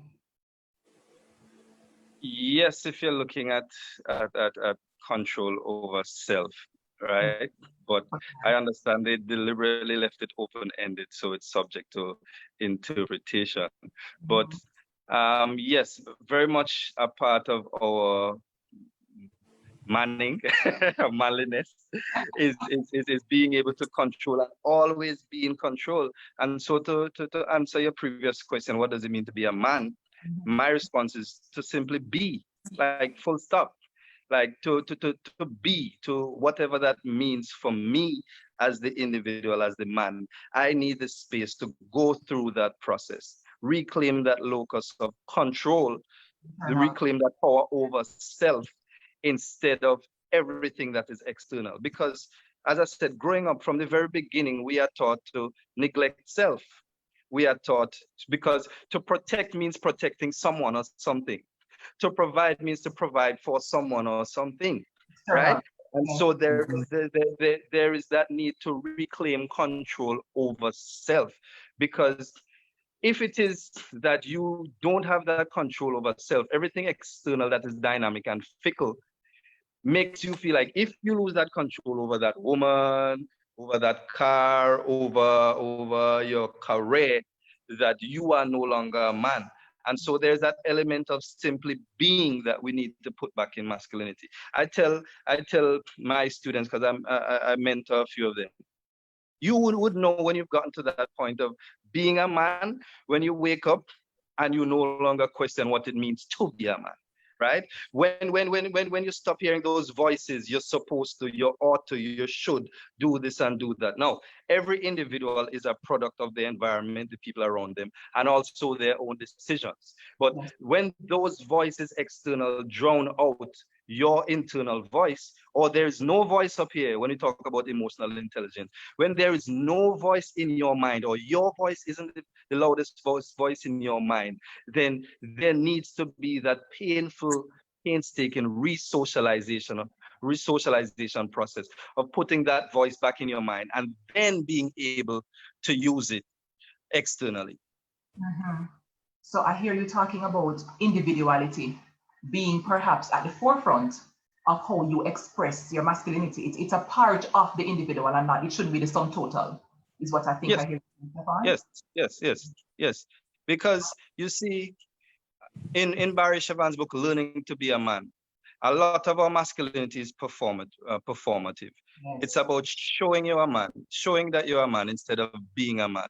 Very few of us are able to simply be. You pierce your nose, you're no longer a man. You can't provide, you're no longer a man. Your pants too tight, you're no longer a man. You don't have too much woman, you don't have so much woman, you're no longer a man. You have one woman, you're no longer a man. There are so many things that require you to perform or show, and very few things that says, be, simply be. Wherever that journey takes you, that is fine, right? But simply be. You owe it to yourself as a man. And I dare say, and I'm coming over to Renia, but I dare say that in order to simply be, it requires something that we referenced in the first segment, gentlemen, which is that element of self-worth and self-confidence, being self-assured, and therefore not needing the external, this, that, and the other to prove masculinity or to prove worth by virtue of masculinity. Yes? Absolutely. So Renia, what does it mean for you to be a man? Honestly, Kamal, I'm still working on it. But based on the research, because as you know, Steffon has guided me in terms of the masculine aspects of what a real man is supposed to look like, and I've been thinking about it, contemplating, trying to put everything together. As I said, it's still oftentimes very confusing because when we try to put our realities into perspective, and because our realities are full of so dynamic, and we have to deal with the realities, and because we have to deal with those realities, sometimes it's very, very stressing. So I believe that usually masculinity is tied, as I said, to the expectation. Outside of the expectation, I think reiterating what Steffon said in terms of identifying the self and in terms of improving self, so you can actually share that with somebody and actually bring positive contribution and outcome. I think that is central to being a man, right? So you have to be able to, bring out the best in the people around you, because yes, if it is that we are leaders, if it is that men are leaders and men are trendsetters and men are supposed to provide the basis for our society to function, I've always viewed my contribution to society being that I don't want to go down the violent road. I've never wanted to be that man that lives by himself and don't have any children, don't have any responsibilities. I've always ascribed to the idea that, okay, I want a stable family form, a stable family that I can actually socialize my children and, provide them with all the things that they've never had or I've never had. So it works along that line. Thank you very much, Renia. I hear some themes coming out. And one of the things I want to zone in on is the fact that we have been discussing in many ways what the sociologists refer to as the heteronormative view of masculinity in many ways, right? I mean, there are some boys and women and men who do not fit into this mode. Yes? What would be your suggestions? What would be your tips, Steffon, for how a boy who may be watching, by way of his parents tuning in, or what a man, an adult man, may still be struggling with? How can they cope with not feeling as though they fit into the typical mold of masculinity? And it may cause emotional distress because we know about the teasing. If even the heteronormative images of masculinity are under so much pressure to say, listen, now 2020 different from in 2015, right? Mm-hmm. And in 2000, it changes maybe every 5 years, mm-hmm. or more frequently. What would you say to support such a boy or a man? It's a very good question. It's one that has caused me to even reflect on my upbringing, because yes, we used to be the ones teasing those individuals who never fit into that heteronormative mode. But what I've realized is when that individual, and it's hard, and when that individual becomes comfortable with who they are, even if they are not able to figure it out themselves, we essentially sort of accept them for who they are, leave them alone, right? This isn't always the case in certain spaces and in certain backgrounds. I mean, even on campus, when I was part of an all-male hall, yes, there were the individuals that we run joke or make joke about them, but to the point when you realize that it's not having any effect on you anymore, and it no longer becomes fun, we just accept it. Matter of fact, we start defending you. But sometimes, oftentimes as men, once we smell the blood in the water, we attack, and we break down, oftentimes to the detriment, right? And so I think our society is becoming far more accepting of different definitions of what a man or an individual is, right? I don't think it's happening fast enough. But again, for that individual, for that man, stop looking at what boxes you need to fit into. Just last week, I was interviewing a gentleman, and he said he's still figuring out, close to his 30s, still figuring out which box to tick in terms of his masculinity. I said, listen, just own your truth. There is a category for you if you are not sure yet. There are so many categories. So again, going back to it, just be. No, there are certain things, there are certain tools. And somebody might say, they want to pretend, but sometimes that matter of life or death.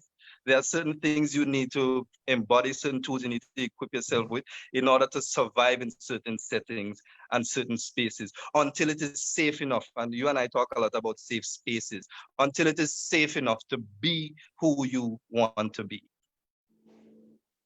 So what I'm hearing you saying, Steffon, is own your truth. Right? And yeah. I'm also hearing you encouraging those on the other side to be mindful of the impacts, yes? Very much so.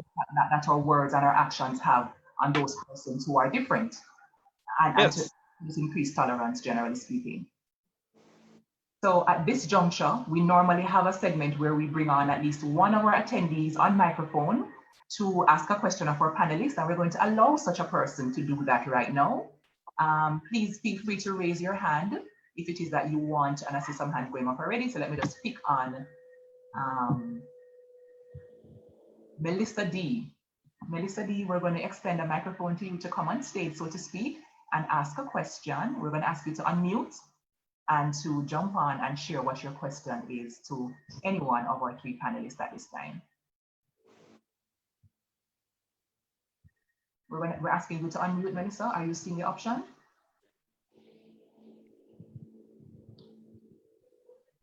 Okay, so Melissa, we're going to have to jump to the other person. In the interest of time, we're going to ask Olive James to come on stage and share her question for the panelists. Go ahead, Olive. Good evening.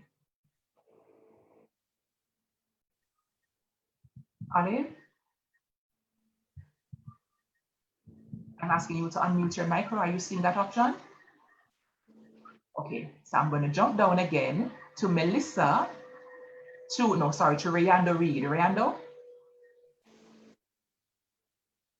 Could you please unmute? Go ahead. Thank you. Hi, afternoon. Good evening. How are you doing?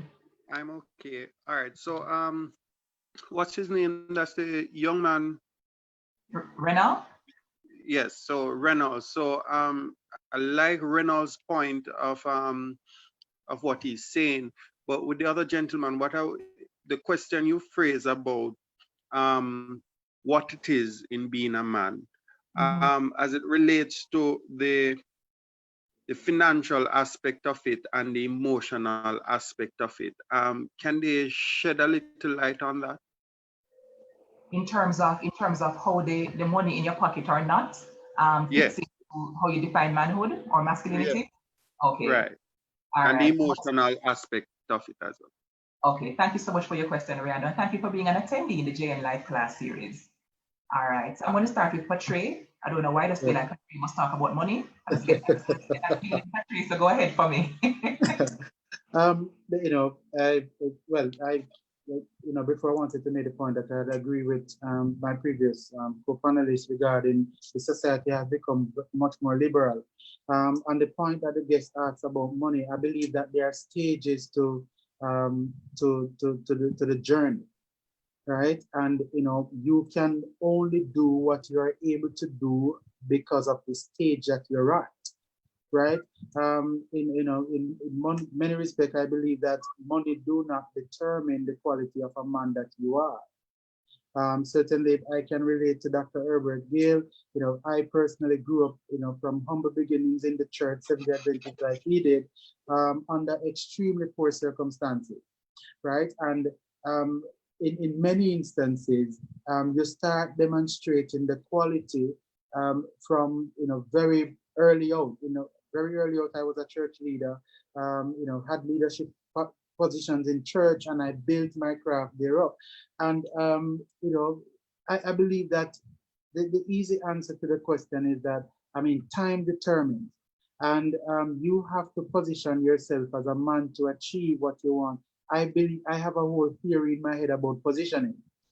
I believe that you have to know what you want to become, know what you want to do, and position yourself to be that person or become that person. And money will come, status will come, and everything will come based on the effort that you put in to achieve it. No matter your social stratification, I believe that you can do a lot where you are, and time will determine where you go from there. Thank you very much for that, Patrae. I'm going to ask maybe a slightly controversial question of Steffon as it relates to, Patrae's sentiments are accurate. I fully agree with them and support them. I know though, I won't say but, I know though that especially in the partnering stage, right, of a man's life, it can be problematic because on the woman's side of things, to some extent, we receive the programming that you must get a man that have something in the bank book, that he can take care of you, and if children come, take care of the children too. So, Steffon, how can men navigate that space, especially in the partnering journey, and even in the parenting journey when you're co-parenting, as it relates to that, the reality that sometimes it's a journey. You don't start off being wealthy. Many people don't have that experience. How do you manage those tensions and difficulties? Yeah, so this is one of those heavy things that a lot of men have to balance or to juggle, because yes, as Patrae says, money doesn't determine your value as a man to you. Everything external to you says otherwise. And like we say we have 5 senses traditionally. That's what science tells us. And when you lose one, all of the other senses are heightened in order to survive. What you realize is that as a man, when you don't have money, you feel the need to overcompensate in the other areas, right? And so it has a lot to do with the messages that we send to men that says you are a man when you can provide, and when you cannot provide, you are no longer a man. When it comes to navigating the relationship space, Lord, I pray that you find a woman that is understanding enough to understand those levels, as Patrae said, that you may not always have money, but as Dr. Gayle said, you might be able to plan and work towards it. If it is that you feel like for you feel better in a relationship knowing that you can provide, There's nothing wrong with being single. Also, there's the understanding that if you have money, it does not mean that all the other areas of your life needs to be underdeveloped. And again, I have looked at myself, and it's amazing because my PhD thesis is on autoethnography. I'm looking at myself. I've looked at myself through the different pathways of my life. And when I had money, I realized that it was also easy to have relationships where nothing else mattered. So I didn't need to talk about my emotions because women just believed I was a strong, silent type. And because I had money and I could provide, everything was fine, right? And so the women, especially with this, needs to change their ways and how they view a man in terms of this zero-sum way. If he has money, he's a man. And if he doesn't have money, he's not a man. And should I blame IG? But I see it happens a lot on IG. The man needs to be able to put you in a new car and to put you on a yacht, and that's when he becomes a man. And so the man needs to say no, and if you can't accept that, then I don't need to be in this relationship. But the women also need to understand that you are oftentimes creating your own demon because you are putting him in that traditional heteronormative mode that he has to be the provider above anything else, protector and provider. And the only time you have a problem with it is when it turns on you. Because, I mean, we're talking about the finances and the person asked about the emotional side of things. A lot of women like when a man is aggressive, when he's protecting them, right? When he's aggressive towards them, then it's an issue. And going back to what Dr. Gayle said, we need to look at the society that is creating the man. And we can't, in the late stage of his life, pick and choose what elements we want in order to satisfy our needs. You have created this setting and the space has created a violent man, right?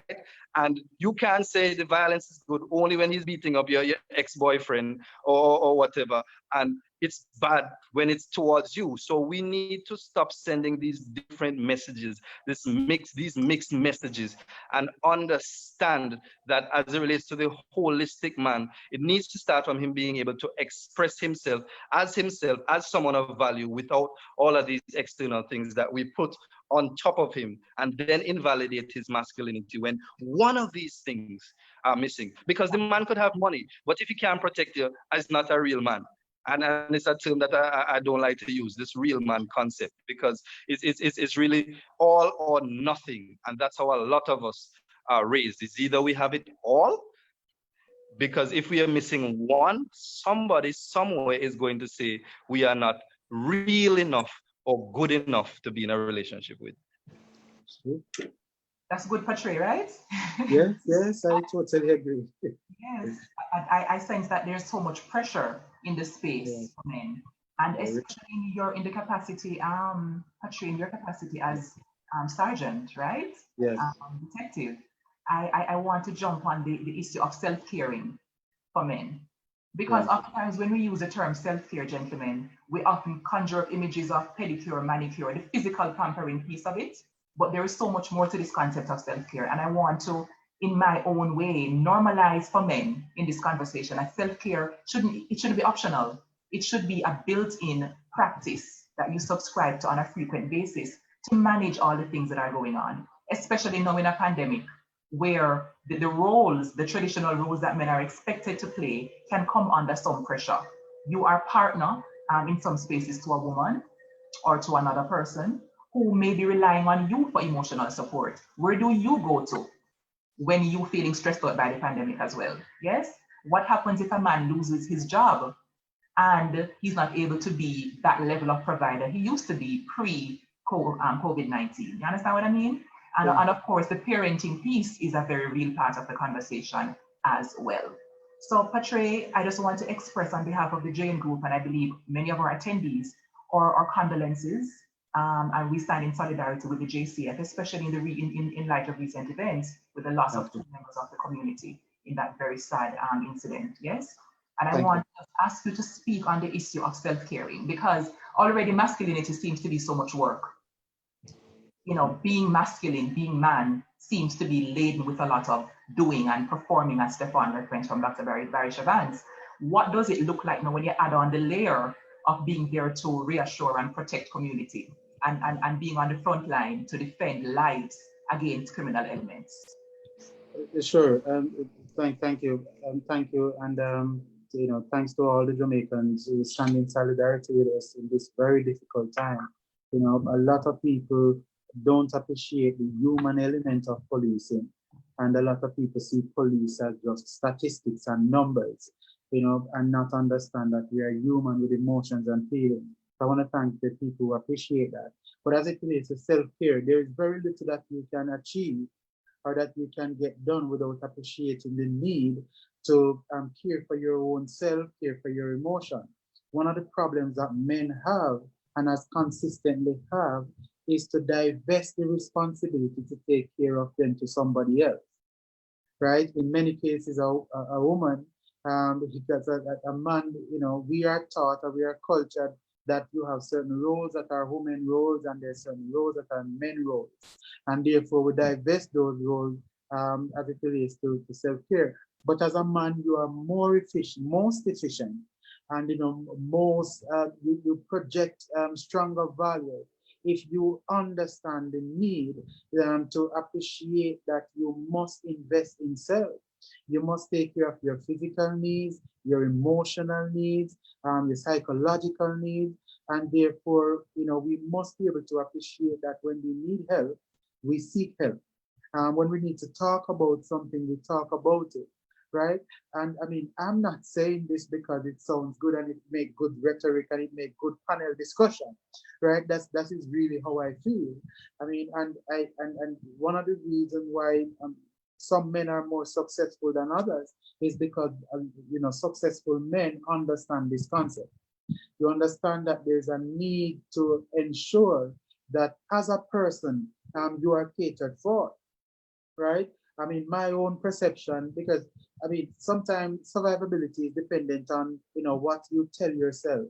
I project myself as a brand, and I mean, how you take care of that brand, how you market it, how you value it will determine how you are perceived, will determine the results that you get, and so on. So self-care, and Siobhan said it, that taking care of self and appreciating your worth, your value will go a far way in determining what the outcomes are. And we need to stop divesting, and we need to just take control and just do some of the things that are necessary to ensure that we're effective and efficient as men. Excellent. I'm seeing a powerful comment here from Pilar. Pilar says that men need to take themselves out of the patriarchically debilitating box that they put themselves in. What are your thoughts on this? I see Steffon laughing with a hand raised. So let me Men don't put themselves in a patriarchal box. We are born and someone teaches us or puts us into that box.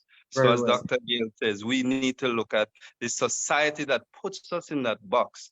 Then when we get older, perhaps we own it and keep ourselves in that box, but it starts from somewhere. And I think that's one of that's part of the rhetoric that we need to change. That anything that happens to a man, him do it to himself, as if him born big, right? That's the sentiment. No, it comes from somewhere. It comes from the mother and the father. It comes from the environment. It comes from the school. It comes from the media, which is a part, which is the field I am in. But it's very much an agent of socialization. So what we should be equipping men to do is understand, or that level of critical thinking or self-reflection, to understand that there are certain elements that they can accept and certain elements that they can reject. And that is everyone in a particular culture. Everyone in a culture does not agree with all the things. So are you going to blame every single person for their state or their standing? No, it comes from somewhere. We also, however, need to equip them with the tools, mental, psychological, physical, and what have you, to decide what elements from that box that are necessary to help, or what are some of the elements in that box that they need to reject. Because, I mean, we haven't gone to the point of talking about privilege and power, but we can use privilege and power to the betterment or for the betterment of our society. So power and privilege isn't necessarily a bad thing. Yes, we are probably in a heteronormative, patriarchal, Judeo-Christian society, but which boxes you tick, you need to have the mindset psychologically as well to understand what to use, not just for yourself, but for the betterment of that society. Thank you very much for those words, Steffon. I feel like the debate could go on and on and on. I'm going to, however, share the results of our poll in preparation to wrap up. I'm going to ask Mr. Jarrett to stand by to give his final thoughts on our conversation this evening, and Dr. Gayle as well. So the poll has been launched. I'm asking you all to respond and give us your sentiments as you did at the beginning, so that we can get a sense of how the session performed, how you were impacted, and what else you may need from the JN group moving forward. So we went through several different lines of conversation, gentlemen, and the time is running out on us. I'm going to ask all of you to give me a final sentiment, because we wanted to create a space this evening where we could normalize the fact that men are human beings, they're individuals, and that there is unfortunately several layers of expectations, etc., that can be problematic for boys and men. And that, of course, is not in isolation, because men and boys grow up to interact with women and girls. And so the cycle, if we're not careful, will be repeating itself until, ad infinitum. So we have to be intentional about how we as individuals can make changes that can impact positively and break the cycle.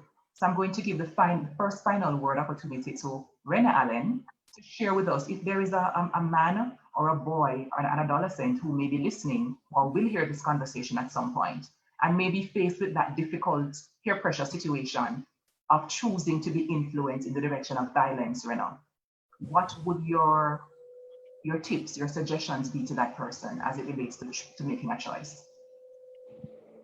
All right. So my suggestion is always try to find oneself, try to understand oneself, and ascertain one's contributions to society. Because I genuinely don't believe that people grow up and want to make the society that they live in is a very toxic environment. Because if you live in a toxic environment at any point in time, that environment can be desolated, and that makes no sense because you're looking for security, right? Are you looking for security for yourself, and you're looking for security for your family? So I think people need to, especially young men, need to undergo a process of re-socialization. It's back to the sentiments that were outlined by Dr. Gayle. So we need to make the patches, because sometimes we're not willing to go and make the rough patches and make the little cover the potholes, because we know that they're there.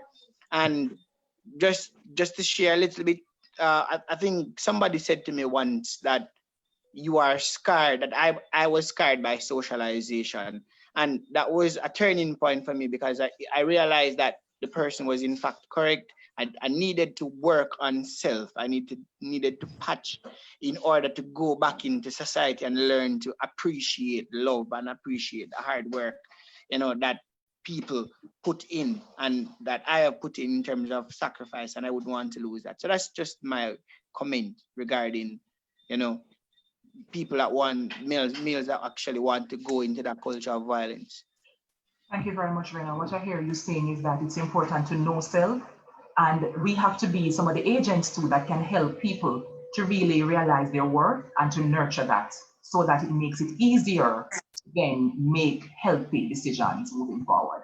So thank you for your contribution. I'm going to jump over to Patrae to give his final words to those men who are watching, and to those women who are on here too, who are looking for tips and suggestions in terms of how to understand the masculine side of things. I'm sure, thank you. As Dr. Gayle rightfully said, not a lot of investment is made in boys and teaching our boys how to be men and how to socialize our boys. A lot of investment has been made in achieving gender equality for women and so on. I think that the onus is on us as men who have charted away somewhat and understand the concept of becoming a man, to teach our boys, to be mentors to them. We need to extend ourselves some more to ensure that we become good examples for our boys to follow. we seemingly believe that there's a shortage of good examples. As men, we need to understand that the world is not as competitive as we think it is. And success does not mean, you succeeding to the detriment of everybody else. And I certainly believe that there's a place at the top for everybody. And one of the greatest achievements that we can make is to, somebody said that leaders, the best leaders do not create followers, they create more leaders. As men, we have a responsibility to ensure that we create leaders. We inspire confidence among men to let them know that, hey, you can be what you want to be. So the idea is that we need more mentorship, we need more good examples, right? So the word is to men out there, be good examples for our boys to follow, right? In a world of social media and the proliferation of the world is so open now that everyone attached easily to bad examples. We as men need to position ourselves to be good examples so that people can emulate. Thank you very much for that. And I'm so grateful that you made the time, Patrae, to join us in this conversation and that you continue to give your life strength and resources to being a good example and to helping to change the narrative towards a more positive one. So we commend you and we thank you for your service. Thank you. Steffon, what are your final words for our very faithful attendees this evening? Two headings, two broad headings. Reach in, understand who you are, understand that you have value. And if there's a problem reaching in, then reach out. Reaching out means asking for help, seeking out mentors, try to understand where you are positioned in society. And if you have a problem reaching out, then you need to reach in. So it's very cyclical. I'm still, actually, part of my research is trying to find out what's the entry point to literally save a man's life. What are the messages? What are the things we need to, part of that intervention, to equip them in those the two areas, understanding and assessing, analyzing themselves, and also being able to reach out and to connect. And so for everybody for any man out there who has a problem with either of those things, I'm sure any one of us as panelists will be willing to help and to share in that journey. Excellent. Thank you for leading that charge of mentorship and for recommending what you have in terms of, reaching in, because there needs to be an internal locus. Ideally, if it is possible, to seek that support and to build resources within. And of course, if not, relying on others, reaching out to others is always valuable as well. Dr. Gayle, any final thoughts? What are your final thoughts for those who are viewing this evening as it relates to what we can do and what to bear in mind to be part of the solution? So the human species has developed based on the demands that are driven by us as humans. So if we look very carefully, and I will illustrate by pointing out to having a discussion with a Kenyan friend of mine when I was in England studying. And I said to her, tell me why Kenyan men can run for such long distances. And she looked at me and laughed and said, you are a neuroscience student. You already know. We, the women, love men who can run. Done. Absolutely done. She looked at me and she said, the human species is made up of 2 X chromosomes. We have it. If we facilitate a particular characteristic, our children will have it. People who live in extreme poverty must love money. You can't define masculinity in some middle class, with some middle class ideas for people who have had food outside of some lasco and a slice of bread from last week. What kind of middle class definition are you going to have about be a real man, be blah blah blah? Those are middle class definitions. Masculinity is ecologically defined, and that's why I said Back when I was growing up in South, girls love you if you can ride a bicycle and if you can jump off ramp, which is dangerous. And that's what we do. As soon as you get to 5, 6 years old, you start to ride your bicycle and you ride down the road and you ride crossway the road, because the entire system, your mother, your father, everybody, and the girls, they are beginning to see everybody foster what is important. Why are bicycles so important in Savlamar? The place is flat. You need a bicycle. And we can't own cars, you need a bicycle. And if you get promoted, you move up to a motorbike. If you're a scammer and I see you with an Axio, we know you've arrived. You move up from Yang Yang. If you move up to a Mark X, we know you're at the top. Every single system has a set of frames that point out that you are progressing. What we have to work on, those of us who are scholars, those of us who have a vested interest in making this space better, is to begin to shape the principles that guide the poor, the rich, and everybody. It means that therefore we must begin by saying to people, it is important that you do these things. There are 4 roles to a father. Having money alone is not it. He must also be nurturing. He must also be a protector and not just a provider. But if the ecology in which we are sending this message is impoverished, you could speak until you're weak. They're going to laugh and walk away and say, come on, yeah, Poochie, you don't have no money. That's why I talk foolishness. I chew him broke.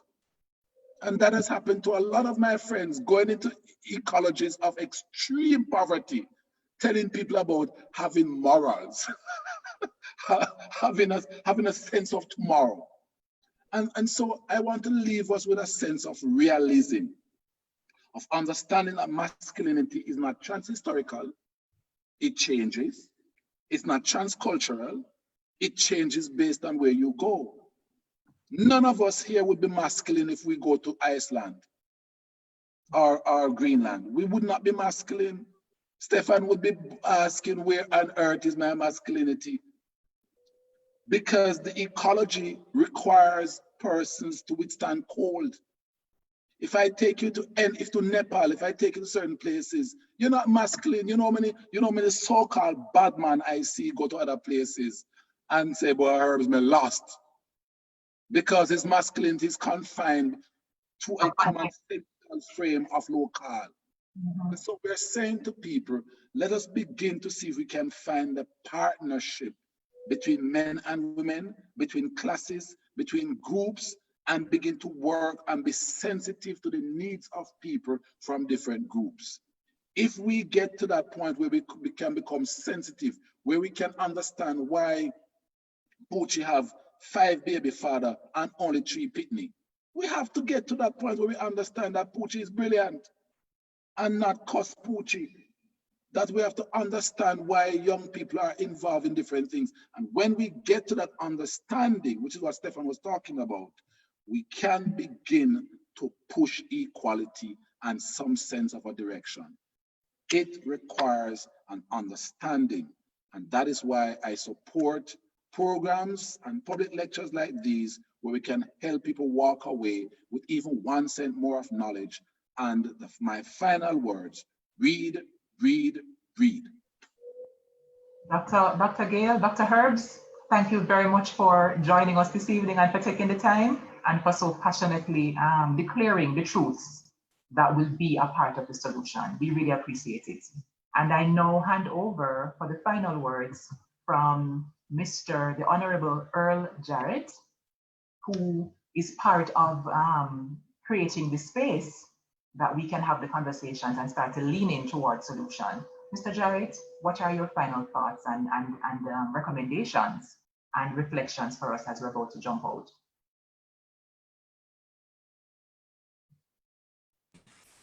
To thank everybody, the panelists, Dr. Gayle, you, Camilla, for your contribution to tonight's discussion. Thank you, sir. I'd just like to close by saying that we are here on this earth for advancement. We are here to be creative, and there's a reason why we have men and women. And together we must find ways in which we can achieve our long-term objectives of intergenerational success. There's no point in us trying to fly this plane with one engine. We need a full power of our society, men and women working together. And a lot of what we have today is a result of a breakdown in some of those structures and a lack of accountability. Some of what we have described as the challenges facing men are actually originating from the relationship with women. And we need to find a way to bridge that space. Our future depends on our building a network of support that would support men and women as we go forward. And so this afternoon, we need to reflect on the fact that over time we had a number of institutions that would support the development of men in a structured fashion. We used to have effective cadet corps and scout movements and church grouping. I noted Patrae and Dr. Gayle mentioning their own upbringing in the Seventh-day Adventist Church, where you had examples of great leaders. And we need to, as a set of people, begin to be more accountable and to recognize that we are part of the solution, and we must therefore engage a lot more. And through a forum like this is one way of engaging, but in addition to that, we should all find ways in which we can volunteer, to mentor one, to provide food for another, and help to make a difference. And so with that, I just want to thank you and thank at one point 160 odd persons who were on this network with us this afternoon for participating. Thank you also. Thank you. And Junior Johnson says these live classes are consistent. Thanks, JN. And the results of our poll are in. The current mood of the room has increased. 84% of respondents are now saying they're feeling okay. I feel good about my future. 81% of persons said yes. That's also an increase based on what I recall. I received what I expected from this class. 68% of you said yes. I better understand the role of men as providers, parents and partners. 68% said yes. And finally, I think this class was useful. 91% of you said yes. So we thank you for having joined us. We thank you for your comments and the questions. There are calls already, Mr. Jarrett, for us having more time in order to flesh out the issues, right? So thanks to all of you as panelists who made this possible to even start the conversation to this level. And we're looking forward to continuing to work with all of us in some way, shape, or form to continue to create a better space for our boys and our men, and by extension, for all of us in Jamaica and the wider world. Please register for next week's live class. It's a seventh and final one in the series. And next week, we're talking about parenting. And we're looking at reducing trauma and building legacy. So you can't afford it. It's going to be engaging. It's going to be powerful. It's going to be packed with tidbits and practical ways to better yourself in the parenting space and to undo trauma. So we want to thank everyone again for having stayed on, for having come on. Thank you always to JN for creating this forum. And we are grateful for all that we received on this evening's class. Patrae, Steffon, Mr. Jarrett, Dr. Gayle, and Renia Allen. Thank you, thank you, thank you. And we'll see all of you again at a soon time. Come back next week, bring a friend or five, and let's have another great live class in the series. All the best, do what good. Until next time. Thank you. You're very welcome, Kamala.